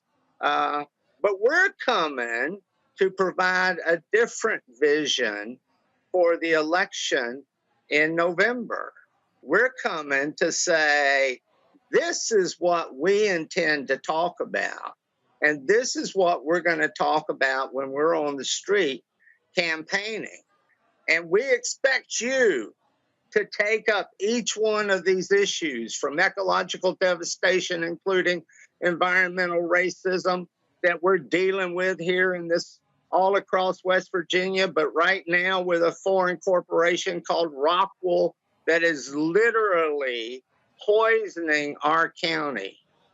You know, 30% of the people in West Virginia don't have tap water they can drink out of. We have an environmental crisis in West Virginia. We've got a human rights crisis in West Virginia. We've got a workers' rights crisis in West Virginia. We got a healthcare crisis in West Virginia. We got a poverty crisis in West Virginia. We got a heroin crisis in West Virginia, and the heroin crisis is because of all the other crises. And we have a crisis in racial justice. Questions from my panel. I'm going to start with you, Jason Nichols. Jason, what you got for Stuart? Thank you for being with us, Stuart. I have a question about some of the things that we've seen with movements in the past, even the civil rights movement, is that other points of dispute, whether it's sexism or anti-LGBT sentiments, sometimes creep up into the movement and poison it from the inside. And when I talk to people about economic issues, oftentimes the issue of immigration comes up. And I'm wondering if you guys have seen that as a hurdle where you have low-wage workers who maybe see competition with other low-wage workers based on their immigration status. And I don't know if you've seen that, but I was wondering if you have and what your movement plans to do about it if that does creep in. Well, no, we haven't seen it as far as I'm aware. And we are very active in Arizona and California, and increasingly active in Texas and New Mexico, where you would be most likely to see that. In fact, there is a lot of unity between recent immigrants, not so recent immigrants, and Mexican Americans or Tejano people or Chicano people, Latino people who come from long families that were always in what we now call the United States. And I wouldn't want to speak for Latino people on this question, but it's what we all see when we're part of an oppressed group. If you're brown in some counties in Texas and Arizona, and it wasn't long ago that the sheriff of Maricopa County was proud of this, Joe Arpaio. If you're brown in some counties in the United States, the Anglos, who are the law enforcement, don't care if your family goes back 1,000 years in that county or 2 days. You are lumped in with brown people, and that includes immigrants. So I don't think, and of course I come from the labor movement as well, and I've been involved with a lot of organizing of Latino workers. And the truth of the matter is, it is much, much easier to bust up the union if you're able to separate the native born from the immigrant people in a workplace. And so the answer here is unity. And that's to get sort of underneath your question, Jason. The organizing principle, the glue, the core of the Poor People's Campaign is the love that our holy scriptures talk about, the prophets of the Old Testament and particularly Jesus of the New Testament. And that, if you're a red letter Christian, and you focus on what Jesus said, it's pretty easy to see that Jesus was about love for everyone. And that's the unifying principle. Sorry to go on. And I'm very grateful for this. Julian, your question. Stuart, first of all, thanks for being with us. I look forward to seeing you out on the streets on Saturday. Reverend Barber is my brother and my dear friend. You outlined a number of things at the beginning of when you started talking to Roland about the West Virginia crisis. You talked about water, heroin, a laundry list of things that were happening. But help me reconcile that with the low voter turnout in West Virginia. In 2018, only, I think 26% of people voted in the primary. This May, only 22%. Or maybe 23%. So it went down. So you have the mansions of the world extracting surplus value using predatory capitalism as their crutch. But you have the poor people of West Virginia who are allowing that to happen by not coming out to vote. Help me with the issue of voter participation in West Virginia. Part of it is our fault. When I say our, I mean the Democratic Party's, state Democratic Party's fault. The state Democratic Party is much too close to Joe Manchin, and we're working to change that now. We're working quietly, the way you work in an institution, to change that now. And of course, we have campaigned as hard as we possibly could against Manchin. But look, Manchin is doing in West Virginia what he's doing across the country. He is depressing Democratic voters. He is undercutting the message. He is saying, I by myself will not allow these changes that the people of America want. And so his love of the filibuster has had a serious effect. And I'm telling you, the president and the senior Democratic leadership needs to understand that they cannot see how deep the hurt is, the damage that Manchin is doing just by looking at the legislation that doesn't pass. He is causing, he's not only causing despair, but he's also causing distrust and, of course, undermining the agenda and hurting the whole nation. So a lot of the problem is the party, which has been until recently owned by Manchin. And it's also, our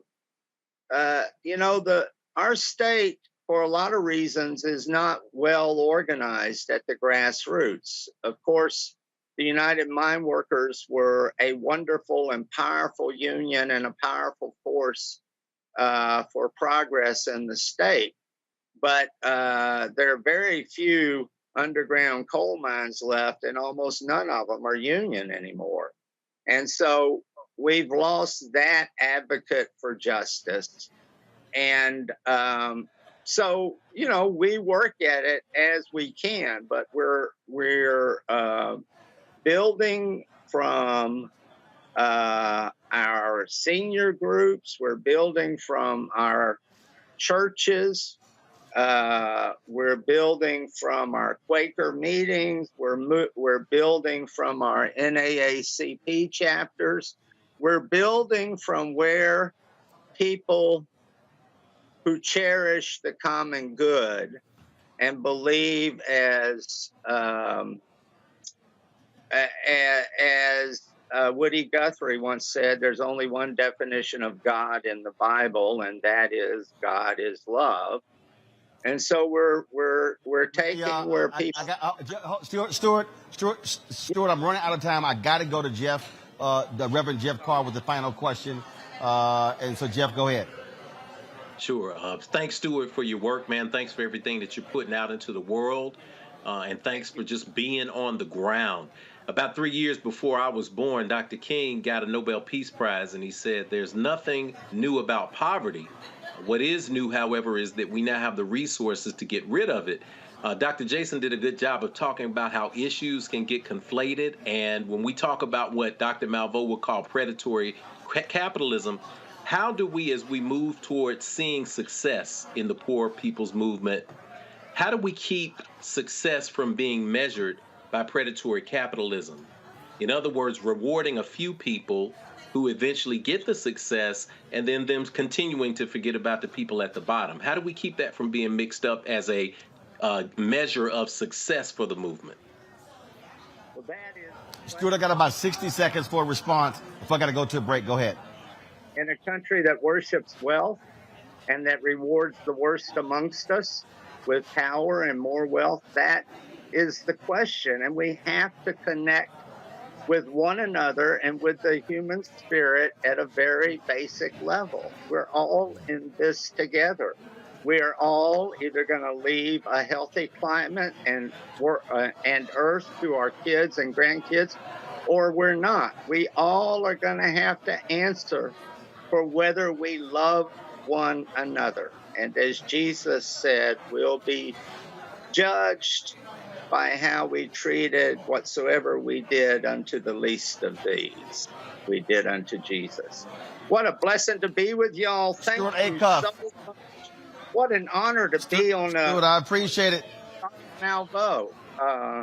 Thank you so much. Appreciate you. Stuart, I appreciate it. Thank you so very much. Folks, don't forget, Poor People's Campaign, their mass march taking place on Saturday, June 18th on the Mall in Washington. We'll be broadcasting that live right here on Roland Martin Unfiltered. Let's do this here. We're going to go right back into the main room for the fireside chat that's taking place right now. So let's dip in and hear some of that conversation. Are college presidents and have been college presidents and chancellors. But Dr. Warwick, there are a whole bunch more people in this audience who want to be. And so I'm wondering what you think the characteristics of a 21st century black college president must be, how that differs from some of those presidents you were looking at between 1940 and 1960, when, by the way, there were still institutions that were getting a black college president for the first time, including Fisk University, which didn't get their first black college president until the mid-1940s. Yes. Or, like Spelman College, which I think still had, didn't get their first black college president until Albert Manley, and I think Dr. Manley came in the 1950s, and didn't get their first black woman president until 2 presidents later. Yes. So, so what do you see as the characteristics that you think are really different for a black college president in the 21st century than they were in the 20th century? Yeah, that's a great closing question.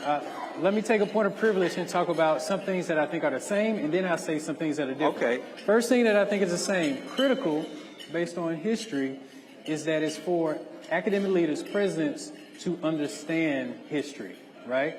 You have to understand institutional history, but you also have to understand the social history of your institutions, right? Because our institutions do not operate within a vacuum. They're very much considered and connected to the local community. So when you understand the social history, you understand the community's history. When you understand the community's history, you understand the people's history, and then your leadership puts people first in making a decision instead of the institution first. That's historically true and applicable to today. Very good. You quick on your feet, Doc. Okay. But let me give you a difference for our current leaders and for our aspiring black college leaders.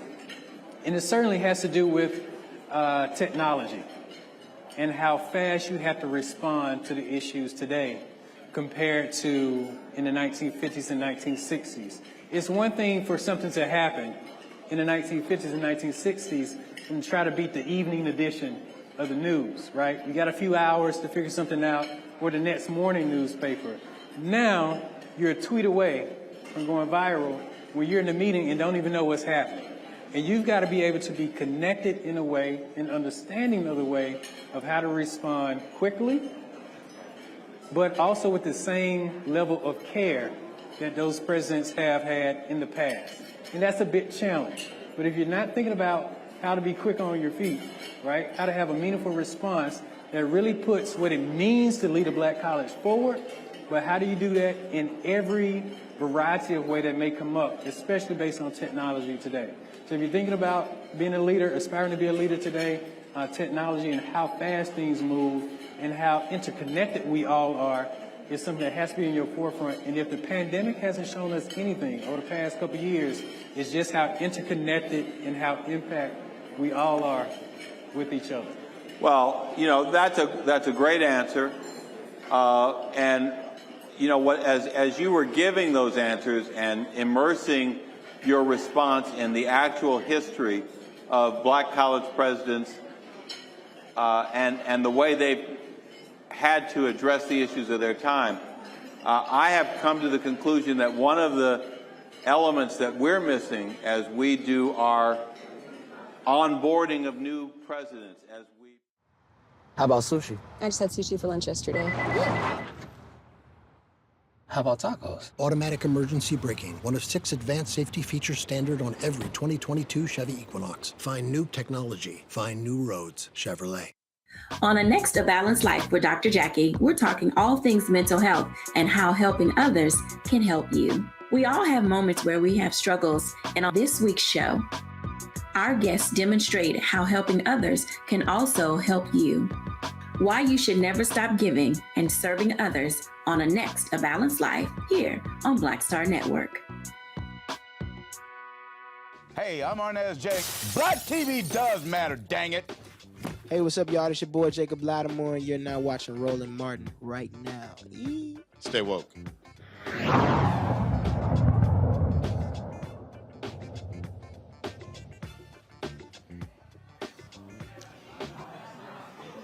All right, folks, welcome back to Atlanta for the UNCF 2022 Unite Summit for Black Higher Education. We're joined right now by the president of St. Augustine's College in Raleigh, North Carolina, Dr. Christine Johnson McPhail. Glad to have you here. Fairly new in the seat.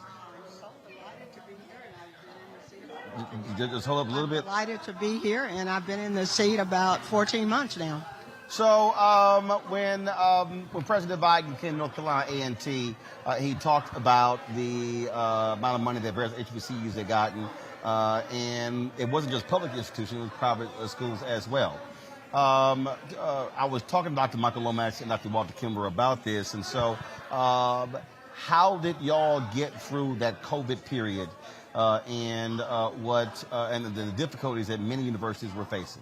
It was definitely a challenging time for St. Augustine's University, as it was with our sister institutions as well. But we also viewed it as an opportunity for us to take a look at how we delivered our services and our teaching and learning environment for students. So we took a deep dive into our technological infrastructure. We looked at how we could multi-purpose classrooms as well, all through the lens of the three perspectives of the HBCU. How do we deliver on the promise of economic impact? How do we deliver on the promise of cultural uplifting and maintaining their culture? And also looking at the political impact that we play in the community. So we went into our strong spots. HBCUs have always been social justice engines. I think everyone will agree to that. But when we looked at who we were at St. Augustine's University, we knew that we had space defined in the health professionals area. For example, St. Agnes Hospital, the historical hospital on our campus, was the only place that African Americans from New Orleans to Washington, D.C. could get health care. So that we own that space. So now in the pandemic area, we're saying, how can we repurpose that? So we're seeing ourselves as the center for the study of health disparities.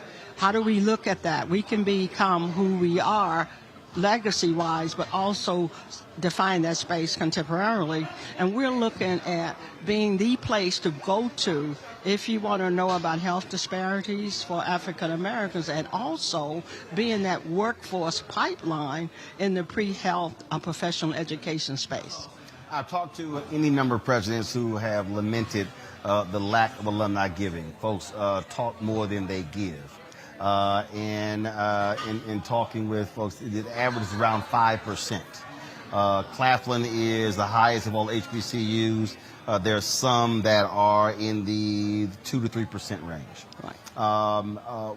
What have you made clear to your alumni that they must do? Folks, they want to come back from home, come in, they might want to wear the name on their hats and shirts, but they're not sending a check back. What have you made clear to them what their obligation is? That's a great question. And what we're seeing is nobody's innocent when we talk about the lack of giving of the alumni. The university has a responsibility for reaching out and educating the alumni about what the needs of the university are. And also the alumni has a responsibility staying in contact with the university so we could collaborate collectively about how to do that. I'm excited about my relationship and our relationship as a university with our National Alumni Association. Matter of fact, in a couple of weeks, the National Association of Alumni will be on campus. We're presenting them our strategic plan, identifying specific asks that we want our alumni to know about. For example, technology is a big issue, particularly inside of our classroom. We want 15 or 20 more smart classrooms, so we're being very specific with the alumni and say, here's a gift that you can give. Give us a classroom, smart classroom, $20,000. So we have a list that we're going to engage in that conversation with them, tell them what our plans are, and then help them see where we are, and then we'll talk about how they can specifically give. They're excited about the conversation as well. Where do you currently stand in terms of enrollment? Is it up? Is it down? Is it level off? We're excited about that as well. And what we feel that it's very important for us to understand that our traditional business model in providing education and training as an HBCU institution won't work today. So we had to redefine that. Our enrollment is indeed up. Our retention is up, and our persistence is up. And out of 4 years, we've had the highest alumni giving that we've had in the history of the university. So we're excited about that, and we want it to continue to grow. What would you say is your greatest need right now? Infrastructure, barring none. Our residence halls are old. Our lighting is old. Our HVAC systems need to be repaired, and around that infrastructure development, repurposing classrooms so that we can have the technology networks that we need, and the infrastructure technologically to offer more and expanded online offerings. So those are like barring none, and those are the big ticket financial options as well. You got a student out there trying to figure out where they want to go, make the case why they should go to your university. Because we see the student as a student and as a person, not as a statistic. We are going to connect with you when you first come to St. Augustine's University. We're going to want to know what your career path is, and we're going to show you how to connect, and we're going to show you how to stay on and complete what you want to complete. We help students finish what they start. That's our tagline, and that's our story. And our faculty and our staff is committed to the mission of the university, and they know what it is, and that is to have students be successful. When you walk onto St. Augustine's University campus, they're going to say, what are the two things that we are about? That anybody, whoever you talk to, is going to be able to tell you. We are committed to student success, and we are committed to the sustainability of St. Augustine's University. All right. Dr. Johnson McVill, we certainly appreciate it. Thanks so much for joining with us, and certainly enjoy the rest of this summit. And thank you for the opportunity to share. All right, thanks so much. Thank you. All right, folks, let's talk about what happened in the nation's capital today. Second hearing dealing with the January 6th committee. It was high drama. And we probably, this is where we can use my hashtag. We tried to tell y'all Trump was a grifter. The committee laid out that essentially he just took $250 million from donors for no purpose whatsoever. And there's no committee. There's no legal defense fund. Here's some of today's testimony.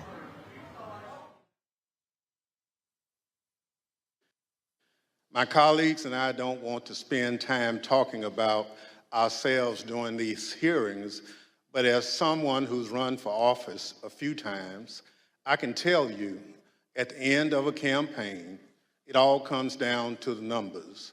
The numbers tell you the winner and the loser. For the most part, the numbers don't lie. But if something doesn't add up with the numbers, you go to court to get resolution. And that's the end of the line. We accept those results. That's what it means to respect the rule of law. That's what it means to seek elective office in our democracy. Because those numbers aren't just numbers, they're votes. They're your votes. They are the will and the voice of the people. And the very least we should expect from any person seeking a position of public trust is the acceptance of the will of the people, win or lose. Donald Trump didn't. He didn't have the numbers. He went to court. He still didn't have the numbers. He lost. But he betrayed the trust of the American people. He ignored the will of the voters. He lied to his supporters and the country. And he tried to remain in office after the people had voted him out, and the courts upheld the will of the people. This morning, we'll tell the story of how Donald Trump lost an election and knew he lost an election and as a result of his loss, decided to wage an attack on our democracy, an attack on the American people by trying to rob you of your voice in our democracy, and in doing so, lit the fuse that led to the horrific violence of January 6th, when a mob of his supporters stormed the Capitol sent by Donald Trump to stop the transfer of power. Put my pal in here, Jason. It was a hilarious day. I mean, here's the deal. This is what we are seeing. And this dude is grifter in chief.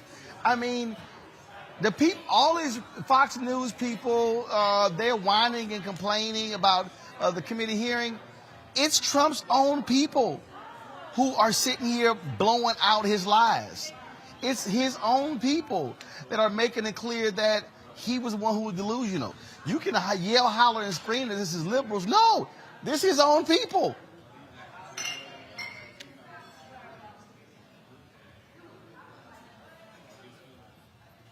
Jason, you're on mute. Jason, you're on mute.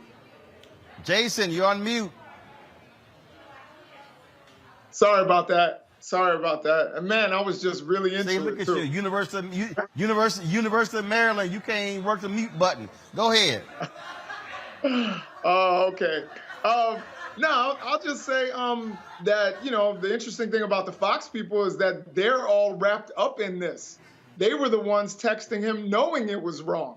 So, they're clearly aware of Donald Trump's lies.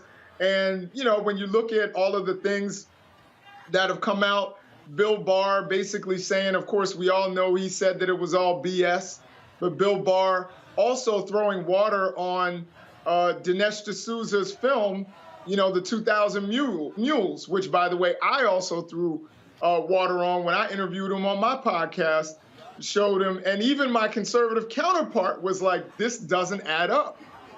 So, I mean, it was comical, and it's kind of sad that some of these people, and I've looked on Twitter, it seems like they are silent about the fact that he took that $250 million, said he was going to pay for legal expenses, and just used Rudy Giuliani, and and there was basically pocketed the money. I mean, there's no accounting for that money, and you would think that people would be livid about that. But we'll see how things shake out and how people actually respond to it, knowing that their money, they're in a time where they're complaining about inflation.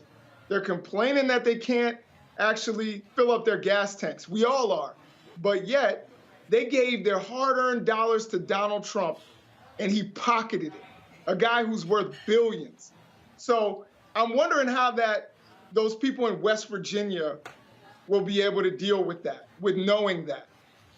Those people in Alabama who don't have a lot of money or working on fixed income but believe in Donald Trump's lies. Number one, knowing that it's a lie, and number two, knowing that he took their money.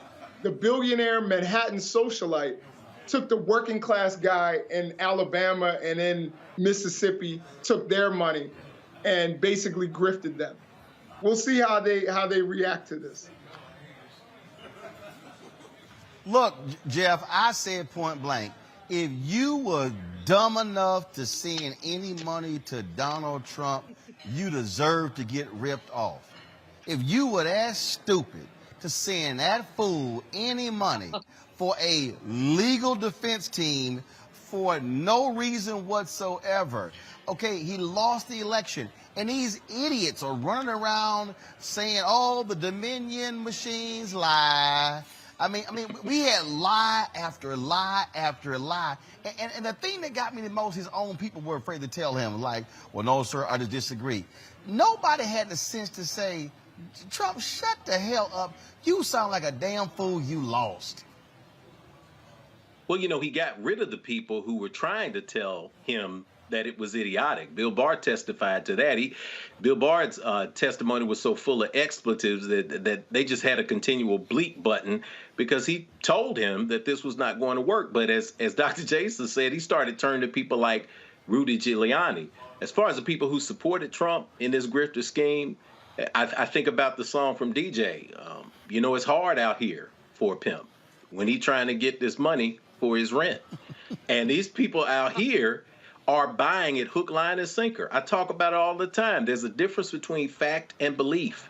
Once you convince somebody to be a believer, they no longer care about the facts. It harkens back to what Dr. Kimbrough was saying, brother Dr. Kimbrough. He was saying that he's got numbers in front of him, and you're trying to tell people about what BCUs are dealing with, and they're still saying, no, I don't believe that. And listen to the language, I don't believe it. Trump was able to convince people that somehow he was robbed of an election. These people still believe it, even to this day, because they are true believers. Everybody else is a non-believer. They got $250 million that they put into his account. He's not going to have to account for it to the people who believe in him and believe in the nonsense. And he's just sitting back saying, Ariza, should I save her? And all the people who follow him are screaming with their dollars, throwing at him, I want to be saved. So when you get people who will give their money behind belief in this way, it's hard to feel sorry for them in the end, because everybody with common sense and facts has been saying this all along. And now you got, and you have to deal with it. Matthew Morgan was a Donald Trump campaign lawyer, and even he said his ass lost. Watch this. Yep. Generally discussed on that topic was whether the fraud, maladministration, abuse, or irregularities, if aggregated and read most favorably to the campaign, would that be outcome determinative? And I think everyone's assessment in the room, at least amongst the staff, Mark Short, myself, and Greg Jacob, was that it was not sufficient to be outcome determinative. Julian, they were dealing with a childish idiot who could not accept the fact that he took a big-ass L. There you go. You know, this has been fascinating. I almost didn't get out of my house this morning trying to watch this and make my lift and do all that, because it was fascinating. The fascinating thing about it, let's call one name, Rudy Giuliani. When the guy said, the dude was clearly inebriated, talking stuff, let's just say we won. Let's just say we won. So you got a drunk fool and a quasi-sober fool. So you had a conference of fools, essentially, with all the other people saying, excuse me, but you lost. Excuse me, but you lost. But he didn't want to hear it. But the bigger thing is, we look at the people who gave him money, $250 million. $250 million. And this is a wealth transfer from the poor to the wealthy. But I'm not sure how wealthy Donald Trump is, because I think he needed that $250 million. I mean, when we have yet to have the full accounting of what he's worth, what he lost, what he stole, but just the whole fascinating layer of this. I commend Liz Cheney. I have new respect for her, and Benny Thompson, who's been doing a really great job. But the most important thing here is that there's some Americans who are fools. So Rudy and the Orange Orangutan had their little fools conference. There were enough people with $250 million to want to join the Council of Fools to say, we're going to support this man who has never supported us. I mean, it sort of echoes the question that I raised with our previous guest, with the brother for West Virginia. How do you vote against your own self-interest? Donald Trump puts himself out there as a man of the people. What people?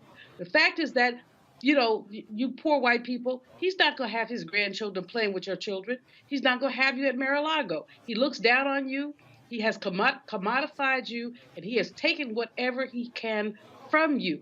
And you continue to support him, continue to vote for him. I'm not sure that these people minds are being changed as watching this stuff on television. I think that many of them have their minds made up. They believe that he's okay. And the word that we haven't mentioned in this conversation, Ron, what we must, is race and whiteness. What he has done is he has become basically the standard bearer of white, I don't want to call it supremacy anymore. Somebody pulled my coat the other day and said, stop saying white supremacy, they're not supreme. But white idiocy to think you're supreme. But he's the white man. And because he's the white man, you see all kinds of insanity, like someone who voted against Juneteenth because they said having Juneteenth was like having critical race theory. I mean, give me a break. But this is the ideology that has been promoted by the orange orangutan.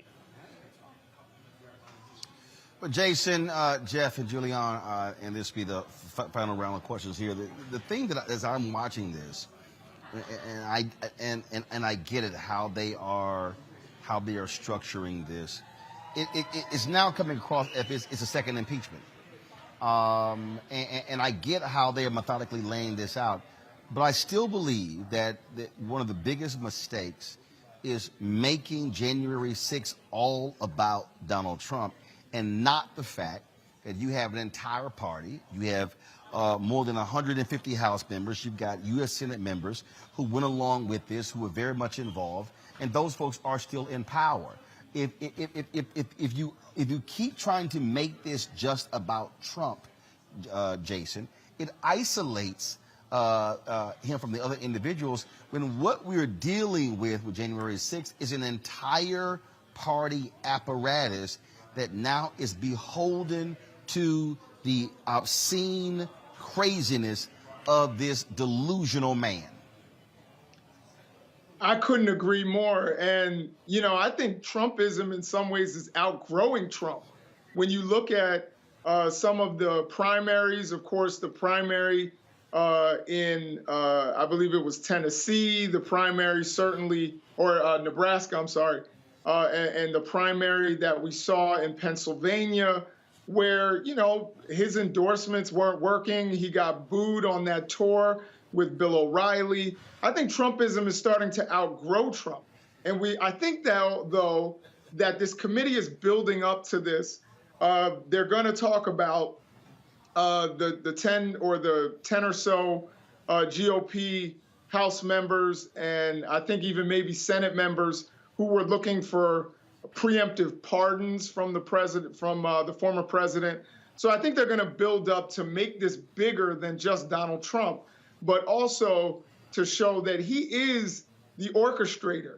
And I think that they also recognize that he is eyeing 2024. So I think you have to take him down to a certain degree and show the threat that he is to democracy. And, that's necessary because I think for his ego, he really wants to be president. And he will come back in 2024. And if you don't take him down, I think he's got a chance. So I think that they see it as a patriotic duty. Go ahead. Sorry. But I think here, Jeff, is that, look, they are running people for secretaries of state, election supervisors. They are trying to put in the infrastructure to control electoral outcomes. This thing is not Donald Trump. Yes, Trump was the ringleader, the circus master behind all of this, the one who was sitting here doing all the crazy things. But the reality is this thing has infected, it has affected, and it's going to have an effect on the 2022 midterms and 2024. And so that's why it solely cannot just be about him. Well, absolutely. I think to Dr. Jason's point, Trumpism is particularly dangerous because he holds the cards psychologically. A lot of these people who are organizing the Republican Party now and organizing in every space, we're talking about from the presidential appointment of judges across the board to state houses redrawing election lines and gerrymandering districts that were primarily Democratic before. We've seen that's happening in Tennessee. We've also seen that, as you said, they're electing officials, Republican committee members locally. They're even organizing to run candidates and to fund them with dark money to run for local school boards. So this is a complete systemic taking over the Republican Party. And yes, at some point, the Trumpism is outgrowing Trump. However, we can look at this two different ways. Number one, if we focus the January 6th hearings on Trump alone, you could actually give him martyr status, and you could actually make this movement worse. the commission's job, and Benny Thompson's doing an exceptional job at leading this through, is to discover what happened with the riots, what happened, who was behind them, and who was a participant in it, and how they were helped. Because one of the biggest questions that we haven't gotten to is how this many people were able to breach the Capitol without law enforcement being present. So that means that somebody else was a part of this. There were other people other than Trump. There were people who were working in the government. There were people who were working in politics who were also a part of that too. So it's my hope that this is going to expand, and we are going to be able to catch the people who are culpable, hold them accountable. Even while we see the images of this riot, keep in mind that in spaces like Tennessee, the Republicans are launching initiatives to make it a felony for homeless people to camp or to hang out in governmental spaces. Notice that many of the people who were arrested in the January 6th riots, they are charged with misdemeanors. Why is that important? Because if you're a homeless person who gets their life together, but you were convicted of a felony of sleeping on the state capitol or protesting on the state capitol, you no longer have a vote.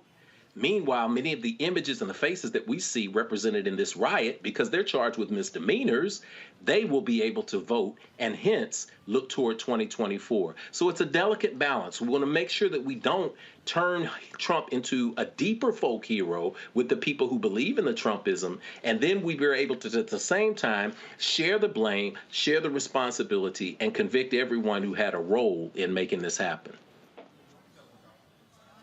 As I look at this thing unfolding, Julian, again, when you look at the Steve Bannons of the world and what their strategy is, I mean, these people are sick and demented, but what they are doing is they are mobilizing and organizing. That's exactly what I said on Tiffany Cross's show on Saturday. I think, folks, if you missed it, you can see it on our YouTube channel or the Black Star Network app.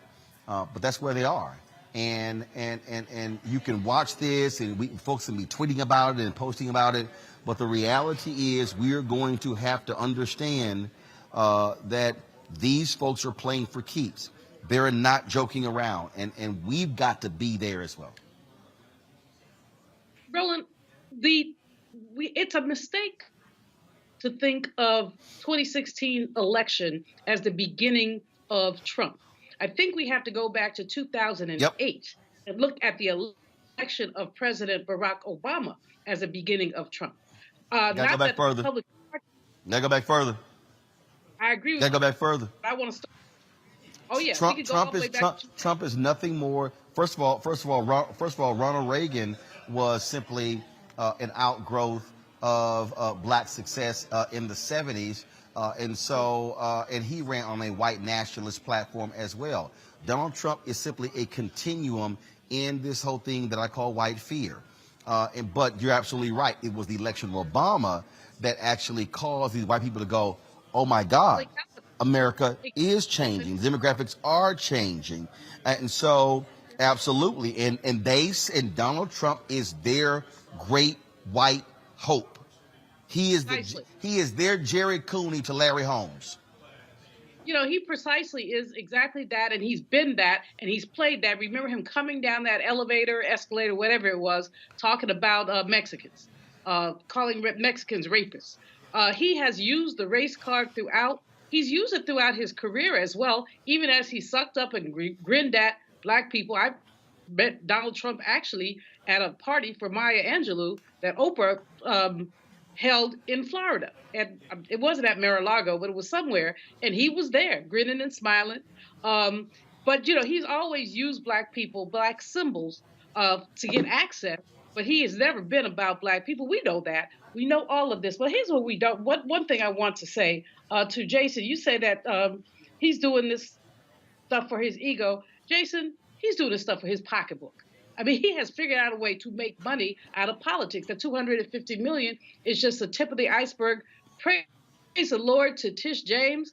Praise her for going after the details of this man's money. When we finish, we will find out that not only has he looted the United States Treasury, but everything else he could put his sticky fingers in and pull some money out of. So his ego, yes, but really his economics, because he's not the financial genius that he would let us believe that he is. Instead, he's basically no better than one of the homies from the hood who will snatch your pocketbook out while you're standing on the corner with your bag unzipped. We need to really deal with this, and it is, beyond Trump may have outgrown Trump, but Trump becomes their symbol. The people who would replace him will be like the DeSantises of the world. And that's scary too. What we have to really deal with is what our country is looking like and how we can educate our working class white brothers and sisters. And Reverend Barber is doing a great job of it, but there's just not enough of them who even go to a poor people's campaign, because guess what? They don't believe they poor. They may be broke. They may have to pay $5 plus for gas, but they still think they're better than us and that they have whiteness in their back pocket. Right. Right. All right, Jason, Jeff, and Julian, we certainly appreciate y'all being with us on today's panel. Thank you so very much. Going to go to a quick break. I'm going to come back with some sad news from one of the people in our Blackie Missing segment. We'll be right back. Live from Atlanta at the UNCF 2022 Unite 2022 Summit for Black Higher Education. We'll be back in a moment. On the next A Balanced Life with Dr. Jackie, we're talking all things mental health and how helping others can help you. We all have moments where we have struggles, and on this week's show, our guests demonstrate how helping others can also help you. Why you should never stop giving and serving others on the next A Balanced Life here on Black Star Network. On the next Get Wealthy with me, Deborah Owens, America's Wealth Coach, you'll hear from Elizabeth Davis. She left a flourishing career in the construction industry to build her own business using her same skill sets. And oh, by the way, now a multi-million-dollar business. Every day I was looking at my numbers rather than looking at them weekly or monthly. When you're first starting your business, my recommendation is look at your numbers every day, because are they balancing out each day? If they're not balancing out for 3 days in a row, that means your week is going to be off. That's right here on Get Wealthy, only on Black Star Network. Hey, what's up, everybody? It's Godfrey, the funniest dude on the planet. Hi, I'm Israel Houghton. Apparently, the other message I did was not fun enough. So this is fun. You are watching Roland Martin, my man, Unfiltered.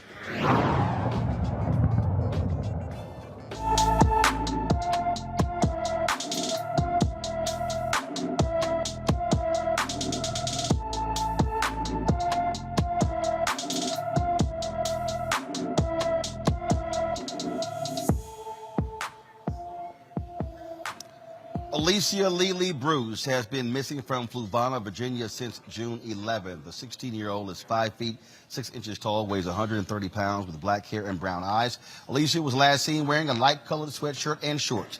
Anyone with information about Alicia Lily Bruce should call the Fluvanna County, Virginia Sheriff's Department at 434-589-8211, 434-589-8211.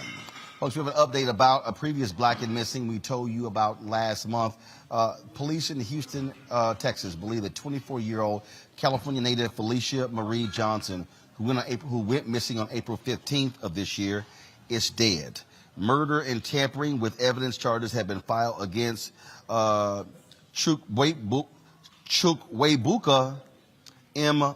Bodoa. He's still at large. He apparently knew the victim. And so, again, charges have been filed against him. The correct spelling on his name is Chukwuebuka-NWOBODOA. If you have any information regarding him, you should contact either the LAPD or the Houston Police Department. And say, again, that's the sad news there on Felicia Marie Johnson. They believe she passed away, folks. When we talk about the 6 members of the Haitian Special Olympics team gone missing, now a 7th is down missing.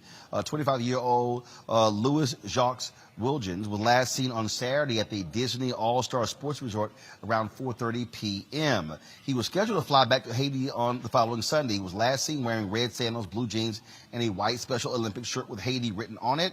Osceola County Sheriff's Office urges anyone that contacts Wilgens to check his well-being and immediately get in touch with authorities. And the search continues for the 6 members of the Haitian Special Olympic delegation team. Now, no foul play is suspected in the disappearance of these 7. And so we will certainly give you any update when we come across that. All right, folks, that is it for us as we broadcast here from Atlanta for the UNCF Unite 2022 Summit for Black Higher Education. As I said, folks, we're going to be broadcasting tomorrow as well. I'll be carrying some of the plenary sessions, so you want to download the Black Star Network app to catch the latest, and be sure to set your alert. You can do so. It's on all available platforms: Apple phone, Android phone, Apple TV, Android TV. We have Roku, Amazon Fire TV, Xbox One, and Samsung Smart TV. So check all of those out. You can also, of course, support us in what we do by joining our Bring the Funk fan club. All of your resources go towards this show. Check in money orders sent to P.O. Box 57196, Washington, D.C. 20037-0196. The Cash App is $RM Unfiltered. PayPal is R Martin Unfiltered. Venmo is RM Unfiltered. Zelle is Roland at RolandSMartin.com. Roland at RolandMartinUnfiltered.com. All right, folks, that is it for us. We certainly appreciate you being with us, and we will see you tomorrow right here from Atlanta with the UNCF and their Unite 2022 Summit for Black Higher Education. Thanks so much. Holla!